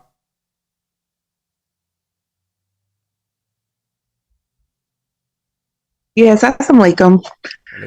I just wanted to share something that I was listening to the minister say when he was talking about very specifically how he was looking at those who were at the bottom, kind of raw, kind of those in the mud, and how at one point he specifically said that, he met, the brother that was at the barbershop that was a derelict, he said, but he said very specifically that, I'm going to go after him because once I get him, then it's going to be, that brother would be a very, very powerful asset to the building and the accepting of the teachers and the building of a nation.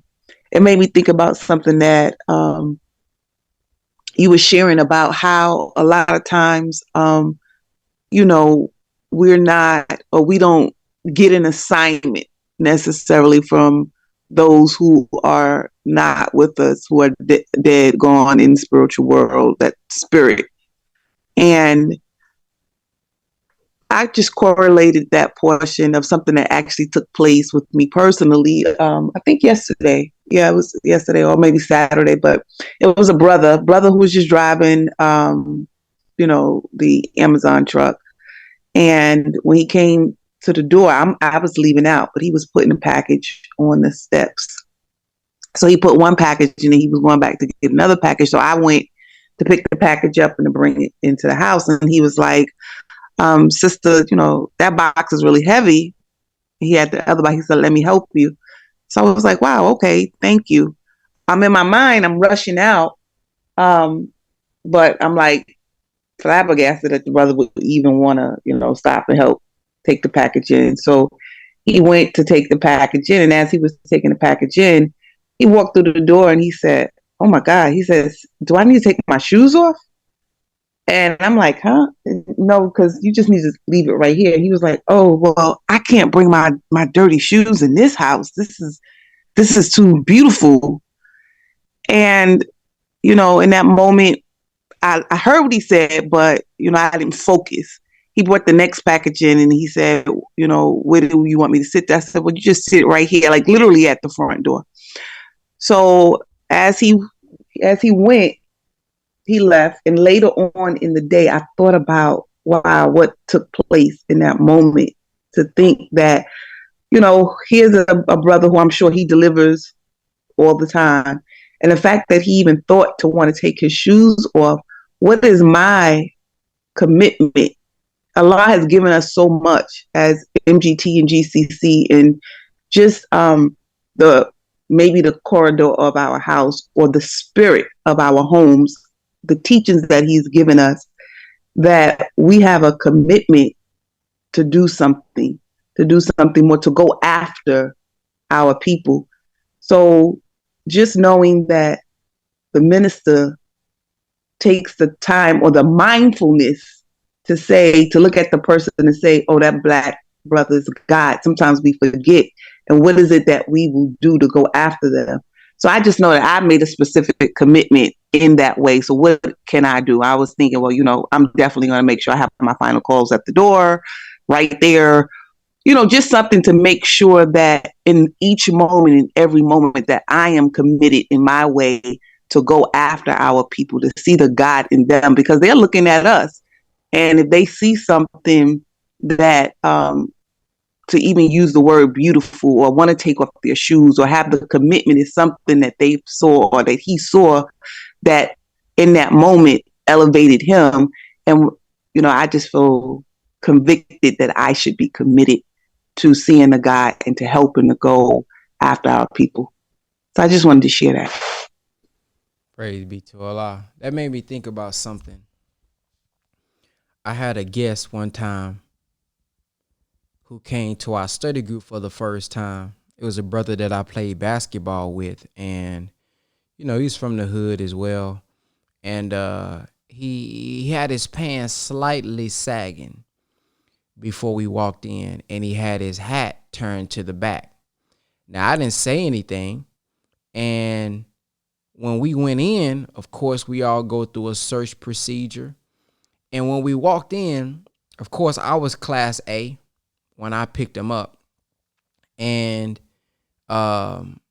everybody else was Class A. For those who don't know what Class A is, we suited and booted. We got the suits on. And the sisters, they dressed up. And when he came in and he saw the atmosphere, and he saw us saying, yes, sir, no, sir, yes, ma'am, no, ma'am, I was looking at him without anybody telling him. He naturally pulled his pants up. Then I noticed when he sat down, again, nobody said anything, he naturally turned his hat around. And it bears witness to what the minister teaches us about environment. And he talks about no matter what good is in you, be careful about the environment that we are in. And I got a couple screenshots that I want to share because I took some tweets that he spoke about the other day about, on his Twitter about environment. Let me see if I can find it. It was a couple Mondays ago. We was talking about it in class.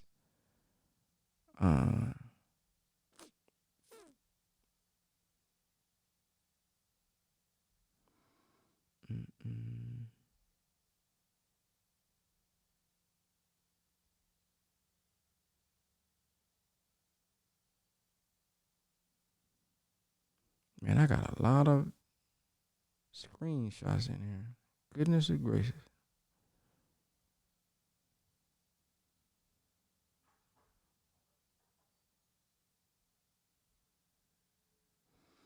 My bad, y'all. I probably should have just went right to screenshots. Huh? I don't see it.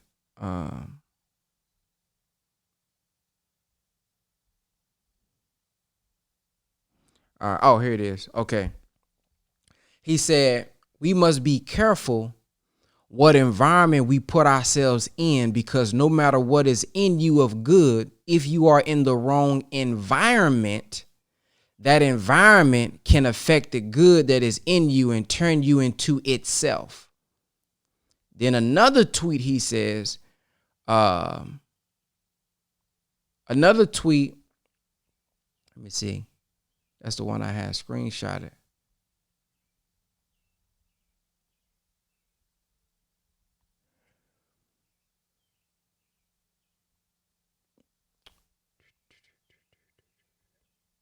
Okay. This is another one. You can't have organized thoughts in a disorganized environment. Make it a priority to keep clean and organized home, car, room, workspace. Cleanliness is not next to godliness. Cleanliness is godliness. Okay. Then there's one more I want to share.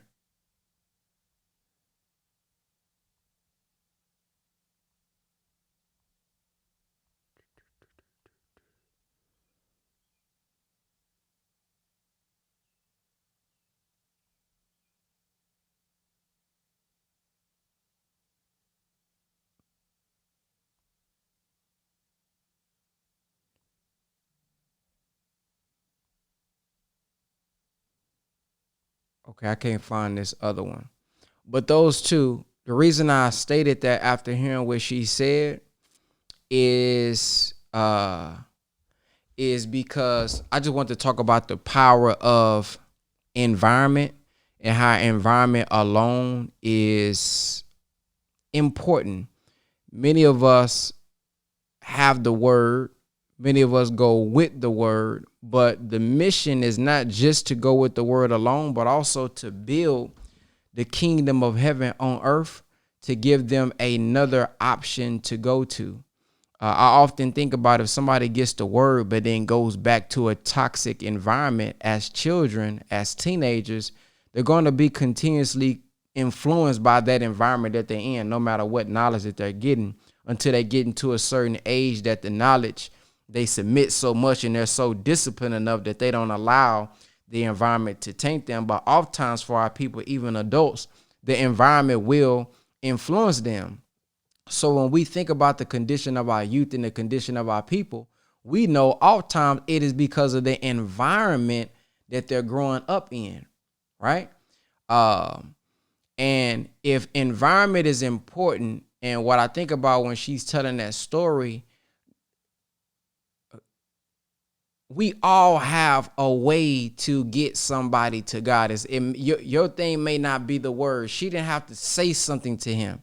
It was the presentation where the guy noticed, hey man, do I need to take my shoes off? You know, I think about that when somebody is saying, when somebody knows that it's a Muslim home, they often say, okay, I got to take my shoes off because they know the culture.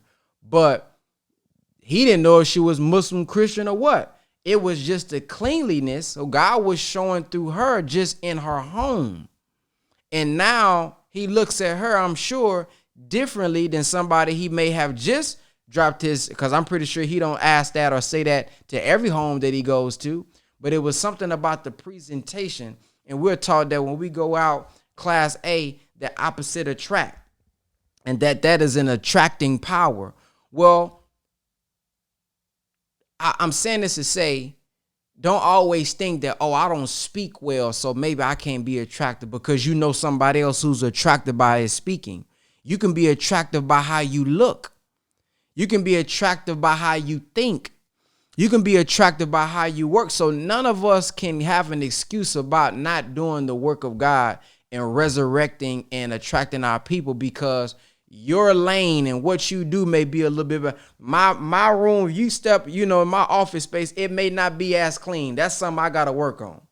I operate maybe in chaos. I got wires all over the place, disconnecting here, the cameras over here. So I may not get you like that, but you may be that neat to where it's like, I see God in just how clean you are. I see God just in your environment. So that just made me think about how all of us, man, no matter what our gift is, no matter what we do, we still have, God is able to reflect through us in many ways. And how you give, you can just, somebody can be in the room and they don't even say nothing, just how they move, how they look, and where they look. So I just want you to think about, how is God reflecting through you today? Ooh, that's a good one. That came right there from the, that didn't come from me. That came from the guy. I never thought about, how is God reflecting through you today? And man, I'm finna start thinking about that. Man, I needed that one. How is God gonna reflect through you today? Not what you doing today just to say I lived, but ask ourselves every day, how will God reflect through me today? If you're not in the mood to speak, all right, cool. But still, how is God reflecting through you today? Maybe you're not going door to door. Maybe you're not like a pamphlet. Y'all know how they did on Friday. Are you prepared for Jehovah's return? That may not be you. You may not be going to the door. But still, you finna be amongst millions of people in Walmart. If you go to Walmart, if you go to work, if you're on a Zoom call, ask ourselves, how am I leaving a mark? How is God working through me today, no matter what I'm doing? That's deep right there, man. I think so. All right. Next we got brother Fahim. I'm gonna make that a t-shirt. Brother Fahim, you still here? Let me see. You probably done left. Oh no, there you go. Yes, sir. Salam alaikum, brother B. Can you hear me? I can hear you loud and clear. Hey, brother. Hey, salam alaikum to everybody. I just wanted to add on to what you said earlier, Ben, about God being that of action, a verb. I remember a few weeks ago you had us on here and we were talking about, I think the topic was why people don't accept the Nation of Islam. You remember that, brother Ben? Yes, What sir. was it about the nation, or what is it about the belief that we believe that people rejected? It ties into what you were saying and what I said that day. And you can't be lazy, you can't be passive, you have to be active and engaged. We believe that Allah will call you to work, will call you to engage your divinity, your masculine divinity or your feminine divinity. You know, Christianity would allow you to sit back and be passive. The whole concept of getting something after this, the whole concept of not having to do anything but getting salvation. Um, so when you said that, when you said, "Hey, this thing, this God forces us, you know, to do something," and it convicts us, I said, "Yeah, that's right on time," and it relates back to why a lot of people reject it. It's not so much that it's far fetched. It's just that people don't want to work, you know. And hey, I work on myself with that. I'm not immune to that, right? I have to do better myself, but I understand, you know, the concept and the logic behind it. So that's all I want to say, big brother. Yes, sir. Man, listen. I'm about to do an experiment. Who I got? Brother Bruce just said, "I am so angry because I see so much of this world in me. I do want to turn into. I don't want to turn to them people." I think he was saying, "I feel as if I'm drowning."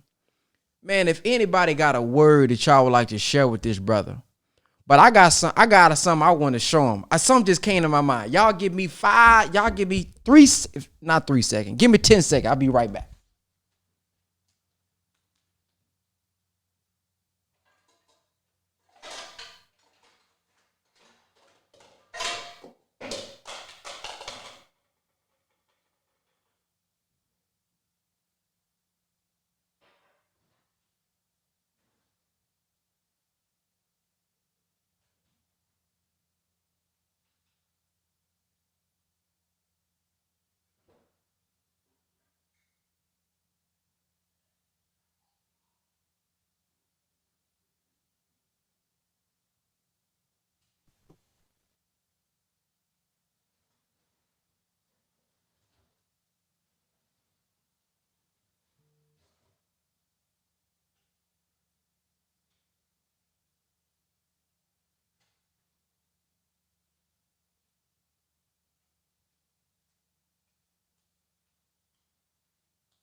All right.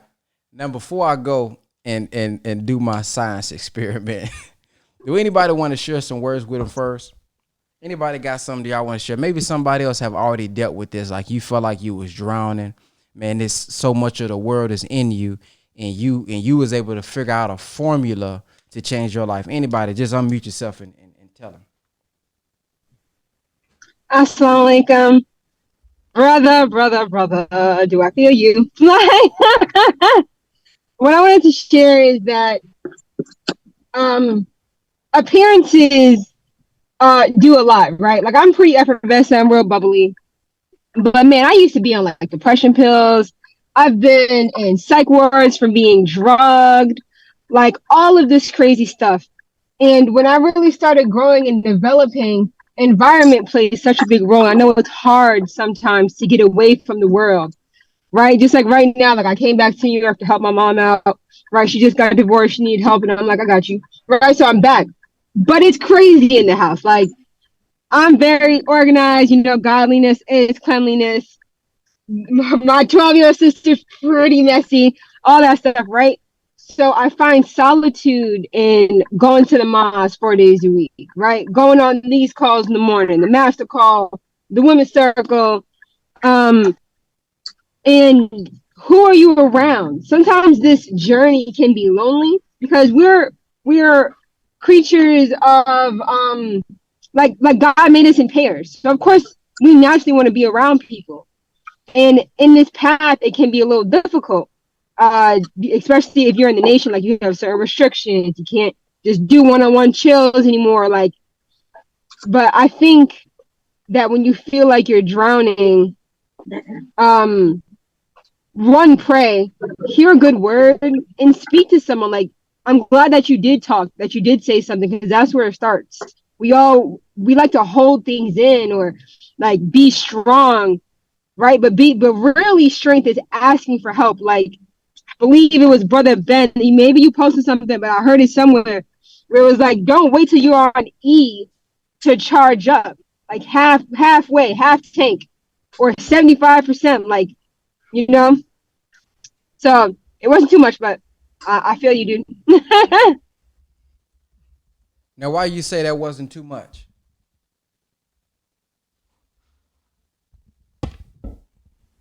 You said, why did I say that? Yeah, why you say that? Why you ended with that wasn't too much? Because maybe that's something. Maybe that's something from my past. I'm still overcoming, right? Because when I speak, I definitely draw people sometimes, and then there are some people who are like, "Whoa, you're a conversation killer," or like, "Hey, you don't really know what you're talking about." Of course, that whole theory of, if you don't have a college degree, then your word means nothing, which we know is crazy. We know that these diplomas, these certificates, they mean something, but then they also mean nothing. So I don't know. I guess just knowing that there is deeper that can be said. Does that make sense? Sure. Absolutely. Now this That's is what's what I up. I now this is appreciate what it. I wanted to say. Man, I done lost my okay, here go my charger. Sorry about that, y'all. Yeah, I think there is always something, deeper to say. But when you coming from the word of God and you got your own experience and you know what's happened to you, shoot, that's enough. That's what God put on your heart and spirit to say. Now, this is what I want to say to the brother, okay? Now, I had something else in this bottle, but I thought about it. My wife gonna kill me if she see me do this here. So I wouldn't change it for for something else. Now, what I want to say is this. We're gonna start off with the word. Now, it says what? Greater is he, come on now, that is in me than he that is in the world. That's what it say, don't it? So you got so much of the world in you, like all of us. Come on now, don't get it twisted now. Just because you're a Muslim or you're a Christian don't mean that you ain't got the world in you. But as the minister said, just how we got that 15 pounds of atmospheric, pressure coming on our body, we got the same on the inside coming out.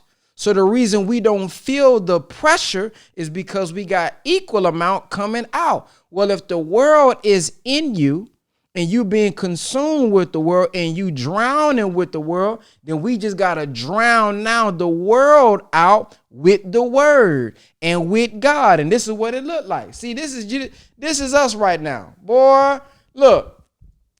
We about to be drowning. Glass finna be almost full. This is the world. Well, all we got to do is keep on coming to these morning calls, see? And the more we come to these morning calls and the more we read them books of God, and boy, the more we get to looking at the minister lectures, and boy, the more we get to go into the study groups, and then, man, the more we call on our brothers and sisters and say, man, I need help, and we let the God within them help us out. Look at how that world just gets to draining out. Now, look, it got them seeds in there. So you might have a little seed. You may cuss here and there. You may say nigga here and there. You gonna do your thing here. But then look at how much of the world is in you. And see, then the God see you trying, he see you striving. And look at what the words say. It said, those who are called by my name must humble themselves, seek my face, turn from their wicked ways. Then I will hear from them and heal their land. So once he see all that brother there, Brother Bruce, oh man, he's starting to turn from his wicked ways. Oh, Brother Bruce, oh man, he's starting to do the atonement process for all the wrong that he's done. He's repenting now. Oh man, he's saying, what can I do to overcome what I've done wrong? Then you start to see, boy, I only got one seed left in there. Oh man, I got that one seed left in there. And then you know what that one seed may be left for sometimes? Because we ain't going to be all the way perfect. That's so that we can attract one of the brothers who's still out there in the streets. See? When he see, oh man, he still got a little flaw. He's still human. That's what's going to attract him and say, boy, then the Honorable Elijah Muhammad says you never have to condemn a dirty glass. Huh? Just put a clean one next to it. So once you put your clean glass, you going to be able to say, man, brother, my name is Brother Bruce. I was just like you. The world was all up in me. Man, I felt like I was drowning. And then I was submitting my will to do the will of God. I started to study and then execute. And then through my obedience, I found peace. Man, here go my clean glass right here. Then you're not going to be talking down on them. You just say, here I am. I'm here to serve. And then you're going to let them know about something you still struggling with. And they're going to say, man, that brother real, man. He ain't coming to me like he came out of heaven. He let me know he came up from hell just like me. And boy, your cup gonna be just like this here. But it started off bad. It started off yellow like some bad pee when we don't drink enough water. Y'all know about that pee, don't you? Yeah. But now your water or your glass is clear. And you ready to be a clean glass next to the dirty glass. So I would simply say, now that was a dramatic demonstration. But I just wanted to say that's just a demonstration of greater is he that is in me. It didn't say that he not in the world now. See, it didn't say that when God comes, devil goes away, Satan goes away. It says greater. It say greater is he that is in me than he is in the world. So that's a great power. Satan is the God of this world. You got to think about this. Yeah, I know you be angry, but Satan is the God of this world. This man is wickedly wise. We ain't talking about no dumb devil now. We talking about Satan. Satan, who's evil, it goes beyond and outside of himself. He makes devils. That's Satan there. So if you are saying in the Quran, if you know that your doom is coming, then you say you pleading with God and you saying, man, hey, respite me to the day that these brothers and sisters like Brother Bruce is raised. Shoot, I'll be coming after you too. I'll be coming after you with weed, with a little crack, with women, men. What? Shoot, I'm coming at you. So that's his duty. He doing exactly what he's supposed to be doing. We just got to do exactly what we supposed to do if we want to fight off the world. One, Jesus said you're going to have to deny yourself. Oh, see, that's the hard part there. Damn, I got to deny myself. If it's smoking, man, I got to deny smoking. If it's drinking, I got to deny drinking. If it's women, damn, I got to deny that. It's a constant battle every day, which is why the minister teaches us that the greatest fight that we going to have is just with ourselves. It ain't the brother over in the next neighborhood. It ain't even the white man himself. It is the fear of the white man and our own disobedience that we got to wrestle with ourselves daily. Because once you overcome smoking, you're going to have a new vice. You're going to have something else that you struggle with that we're going to have to overcome. So get to training. If you want to last 12 rounds, you better you just seen Tank. You seen Muhammad Ali. You seen all these brothers have to train. How many of us are training? See, I'm not just talking about training. You know, I'm about to get in my class. I'm about to get ready. I'm about to be prepared. But I'm not just talking about that class. I'm talking about how many of us are training our mind for the spiritual war. We read in the scripture where it say, I war not against flesh and blood. We talking about principalities and spiritual wickedness in high places. We hear that, but how many of us are training for that battle? We see these brothers doing jump rope. Man, these brothers doing calisthenics. I don't even know how to say it. Calisthenics. They doing some type of exercises. They running miles. Man, these brothers and sisters, man, I see now they get big balls, paws, and they be hitting their bellies with it, hitting their abs just to make sure their abs are strong. Boom, they letting people punch them in the abs. That's a training process. How many of us have been training? So if we ain't been training, when they go ding, ding, ding, and we get in the ring with him, we keep getting knocked down because we ain't trained. Not that we don't have the ability to fight. Not that we don't have the capability. Look, we know our capability is God, but we got to go through a training process to get there. And it's hard, man. Just like them, that real training is hard. You throw up. These brothers be throwing up. Yeah, they gonna get cut when they sparring. Damn, boy. This is just a sparring. It ain't even real fight. Sparring, you gonna get cut. Oh, that's a part of the process. But, boy, when you go through that real fight and you in there, you done went through all these hard trials and you come out the winner in the end, living or dead. Oh, man, that's when you become the world champion. And you get to hold up your heavyweight title of the world. Brother Bruce have overcame all obstacles in his way. That's all fruit of Islam. Man, not all fruit of Islam, but that's what we taught. Meet and overcome all obstacles. But we got to meet him. Brother Samuel, I know Brother Samuel got some cold for us today. Come on in here, Brother Samuel. I know you finna drop some supreme wisdom on us. Thank you, brother. First of all, to Brother Bruce, we oftentimes, men commit suicide because they judge themselves. We find ourselves lost, and in our lostness, we say, how did I get here? We're not asking a question for clarity. It's a point where we feel like giving up because we feel like we cannot accomplish. But what we have to realize is that everything happens by Allah's grace. When we take one step, Allah takes 10. So it's not our doing, but it's His doing. He's working through us. He's the author and the finisher of our faith. So when we find something that we do that we love doing that's in accord with the will of God, then Almighty God, Allah, can begin to perfect us. But if we judge ourselves because this world has judged us, we internalize the judgment of this world upon ourselves, and we may be frustrated at our progress. But you got to realize Allah took 6 trillion years to make Himself 9 systems. It was excruciatingly painful. And in that, He had to overcome the desire to give up and the desire to quit. But we cannot fall victim to judgment. Judgment is so easy to do.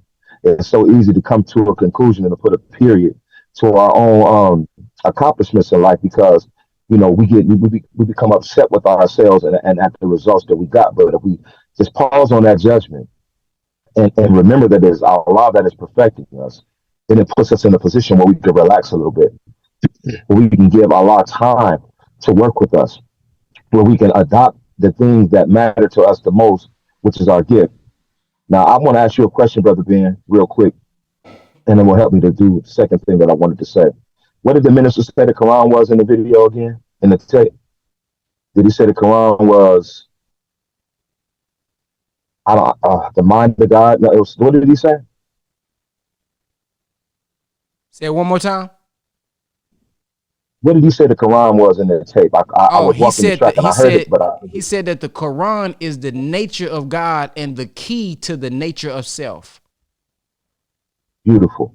So now if it's our nature and the Quran has become the law of the land, and we are to become the sons to every people that they will rotate around us, they're going to rotate around us through the mind of God and through the majesty of our nature.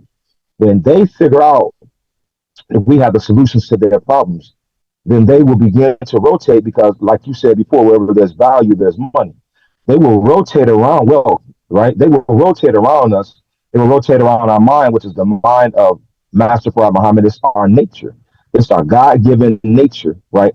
And how we really rule our environment, right? And how we rule our society. Not only will other races and other groups, but every discipline, we will have, right? And our mastery of the discipline will cause us to be able to become masters in education, masters in social science, masters in mathematics, masters in engineering. We will have the ability, once we find our gifts out, and every believer, I'm really just encouraging us to explore your gifts. One last thing, Sister Donna Muhammad, Donna Farrakhan, the daughter of Honorable Louis Farrakhan, she saw the black man that was broken down in Chicago, and she went down and she kneeled to him and she got eye to eye. She said, "Black man, you're a God, black man." And she saw the light of truth begin to enter his eyes and enter his heart and enter his mind. And she saw his nature beginning to wake up in him. That's an example of how we will solve this society's problem, by getting the very worst.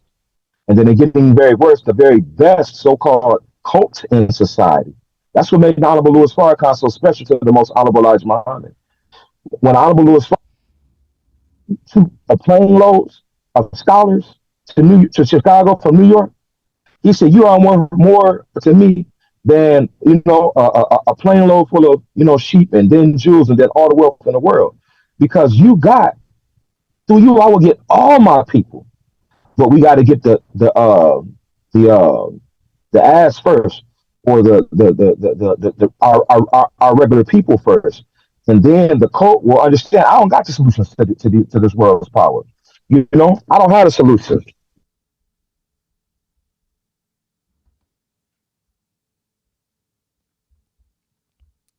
So I don't know if he just went out on my end, but he went out. Let me see if he's still here. Yeah, it looked like maybe his phone died or signal went out. Cause I don't see him no more.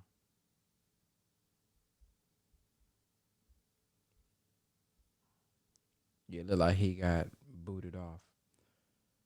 Okay, while he's gone, I see Brother Ahil.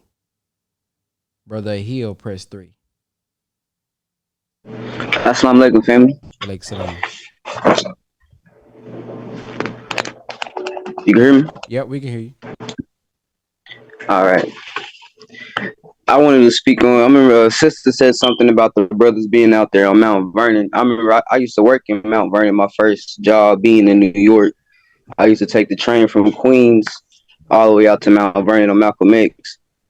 So I know what she mean. And me tapping into the teachings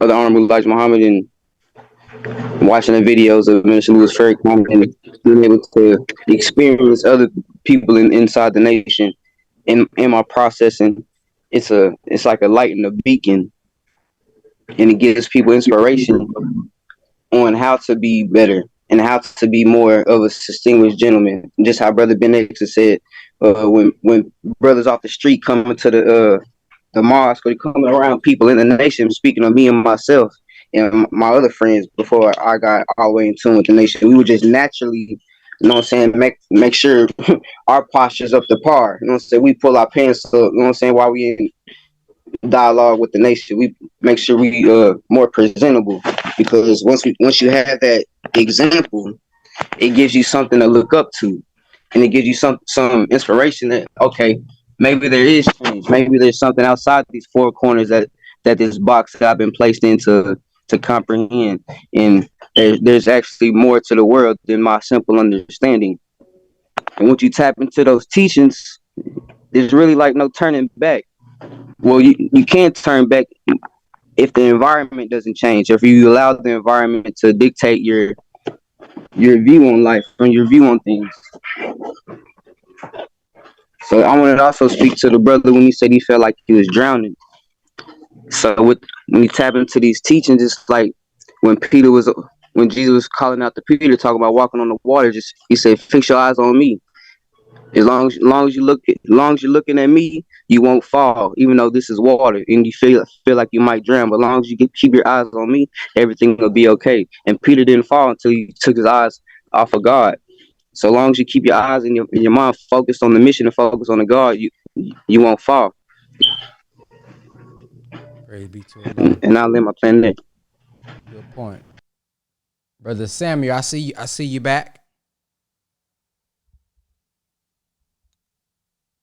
Yes, sir. I pretty much was done, but just to say that it's our gifts that will allow us to perfect really the society and ourselves. We become better in our submission to Allah through our gifts. Noah became one with God by building an ark, right? And so when we're doing what we're supposed to do as an individual, it allows us to sharpen our gifts, our skills, our talents, and really develop our character. So I'm just encouraging the brother not to judge yourself and to get in your lane, to get into what, is valuable to you and what's important to you and what you can do well in these teachings, and allow that to be the basis that you build off of. Don't judge yourself. Remember, every time you take one step towards God, Allah takes 10 towards you or more. We are saved by his grace, his undeserved kindness. So our propensity to judge ourselves is really like a meal around our neck. And it's also a meal around our neck in how we handle each other. We judge one another because that's the point of reference that we critique to this society. So please stop judging yourself. Please accept the fact that Allah calls you. Please accept that the fact that you preordained to become one with Him, and then it's through your gifts that you will do exactly that. That's all I want.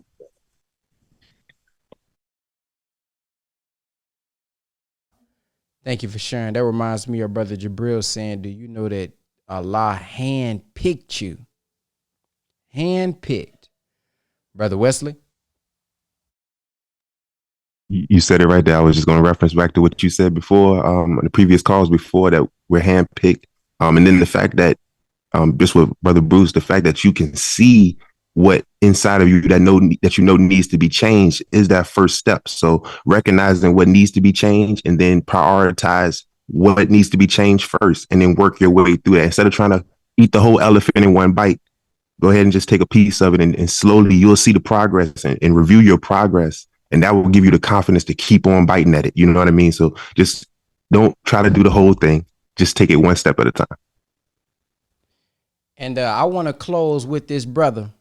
I don't know if y'all remember, but a couple Mondays ago, there was a brother that came on here and he was teaching. And what I always hear him say at the end of when he first came on my YouTube is, you got to study. So I see him on camera. It's my first time seeing him on camera. Now, he ain't president number 3, but I want to see if he got anything he want to say to close us out with, because anytime he comes on, man, he just shuts it down and give us those teachings. So, Brother Shakir, do you have anything that you would like to add and share to the Zoom call this morning? You got to unmute yourself. You got to unmute yourself. Oh, you don't know how? I'm hit. Okay. There we go. It? Okay. Yes, sir. Assalamu alaikum.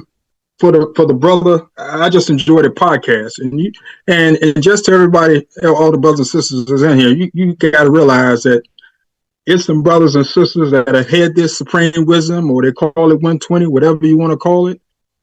This knowledge of God and the knowledge of self is one and the same. There are some people who had this knowledge for over 40 years.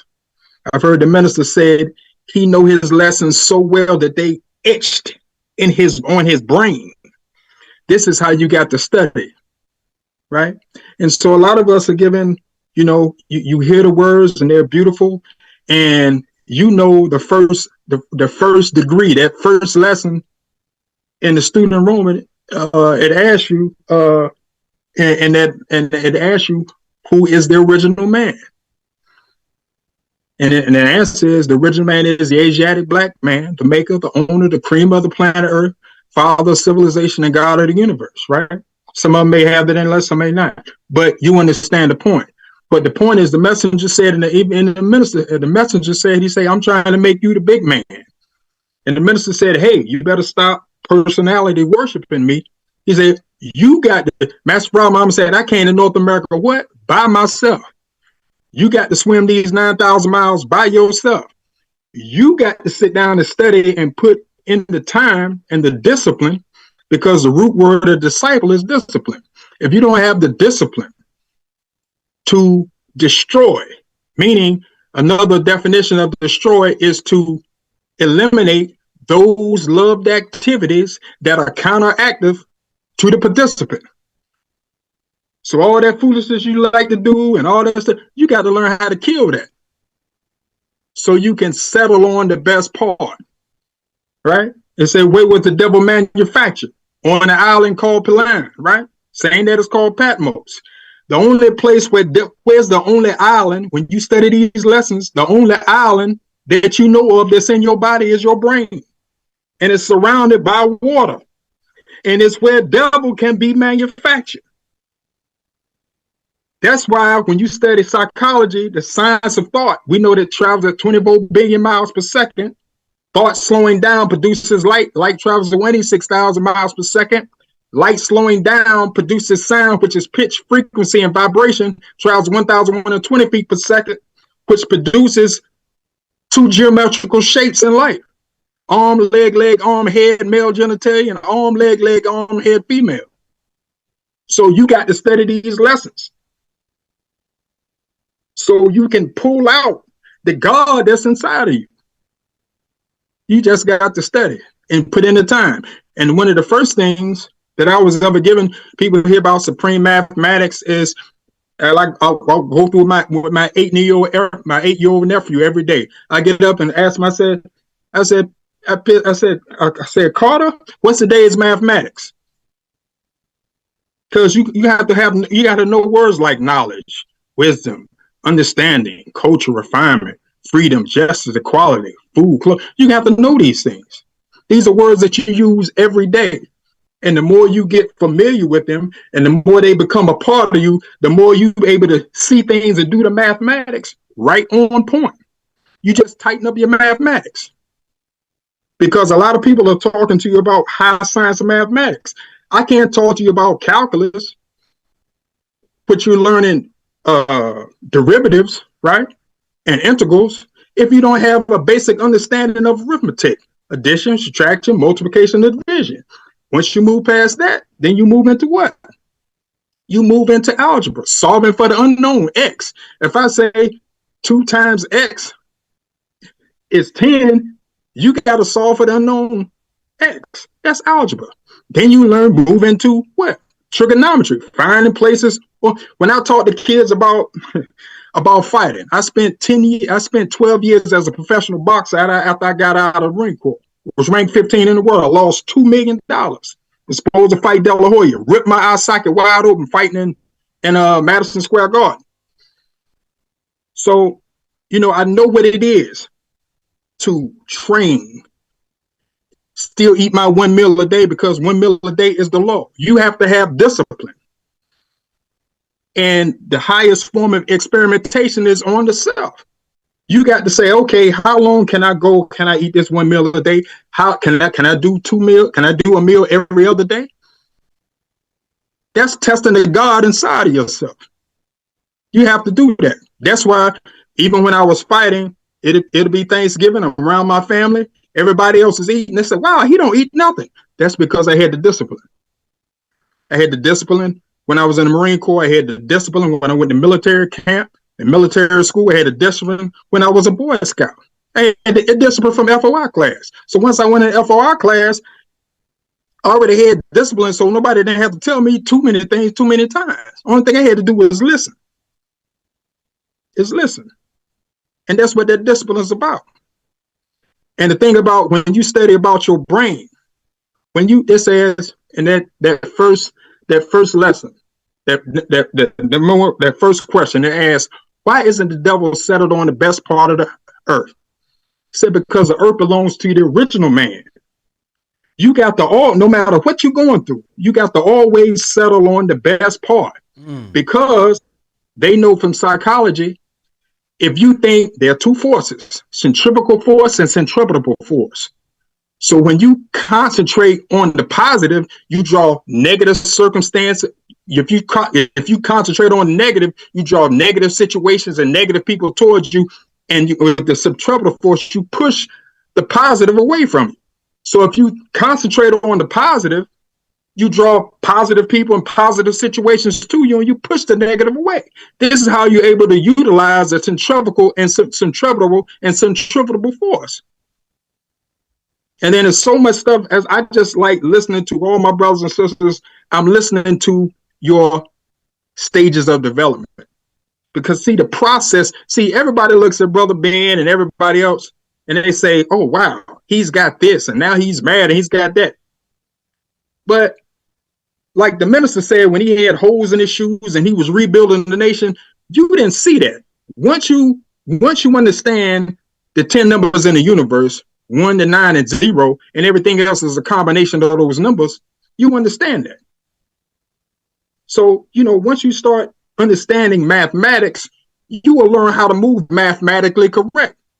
Because everything you see around you is based on Allah's mathematics.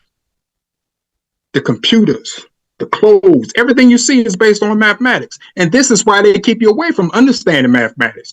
Because the more you understand mathematics, the more you're going to understand God, and the more you're going to understand yourself.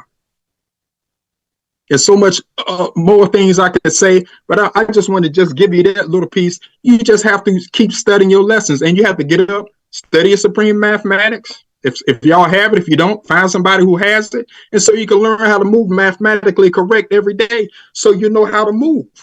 It's like a child taking steps, how to move, so you can have friendship, good homes, and friendship in all walks of life, so you can have those things. Because based on what somebody says to me and based on their actions, I let them qualify or disqualify themselves whether they're going to be around me or not. Right? Because some of us, today is Monday, right? And see, about this knowledge of self, when you study it, Monday represents moon, Sunday represents the sun. They say Tuesday is what? We say the third day of the week, right? But Tuesday is named after Mars. And Mars is the what? It's the fourth planet. But Mercury represents Wednesday, but Wednesday is the first planet. You get into this, you understand it. Mercury is 36 million miles from the sun. Venus is 6,7,200,000 miles from the sun. Mars is 1 in 40. You got to study it. So you can understand everything, the science of life and everything around you. And that's all. I'm going to leave y'all with that. And I just wish y'all the best, and I want the best for you. You just got to, and it's there. That's all you got to do is put the time in. That's all. Put the time in. Salam alaikum. Alaikum salam. Praise be to Allah. So, man, we've been on here 2 hours and almost 30 minutes. So I appreciate everybody who's been here from the very beginning. Again, we are on every morning. Matter of fact, if you all are listening on Facebook, you can go to brotherbenlinks.com, www.brotherbenlinks.com. I'm making it easy for you. That top link that you're going to see, if you just press it where it says text nation to this number to join on, if you press that link, it's going to open up your text messages and it's going to already have nation, and you just got to hit send. So you go brotherbenlinks.com, hit the top button, it's going to pop, it's going to open up your text messages, and then you just hit send, and it's going to give you the Zoom link and the passcode to join us every morning. And then right before class starts, I text you all to let you guys know we're on. We're going to go over a lecture, read a book, and then we always give our feedback. So that's what this is about. We've been doing this since the beginning of Ramadan. And God willing, man, our goal is to have over 100 people live with us on Zoom. We got close the other day. We got up to about 81 people, I think. So we had 20 more, we would meet our goal. So if you all don't mind sharing it with your friends and your family, somebody who just want to start their day off with a spiritual word, something that's going to be encouraging, inspiring, motivating, whatever the case may be, that's what the power call is for. So I thank you all for listening. I'll see you guys, God willing, in the morning. Assalamu alaikum.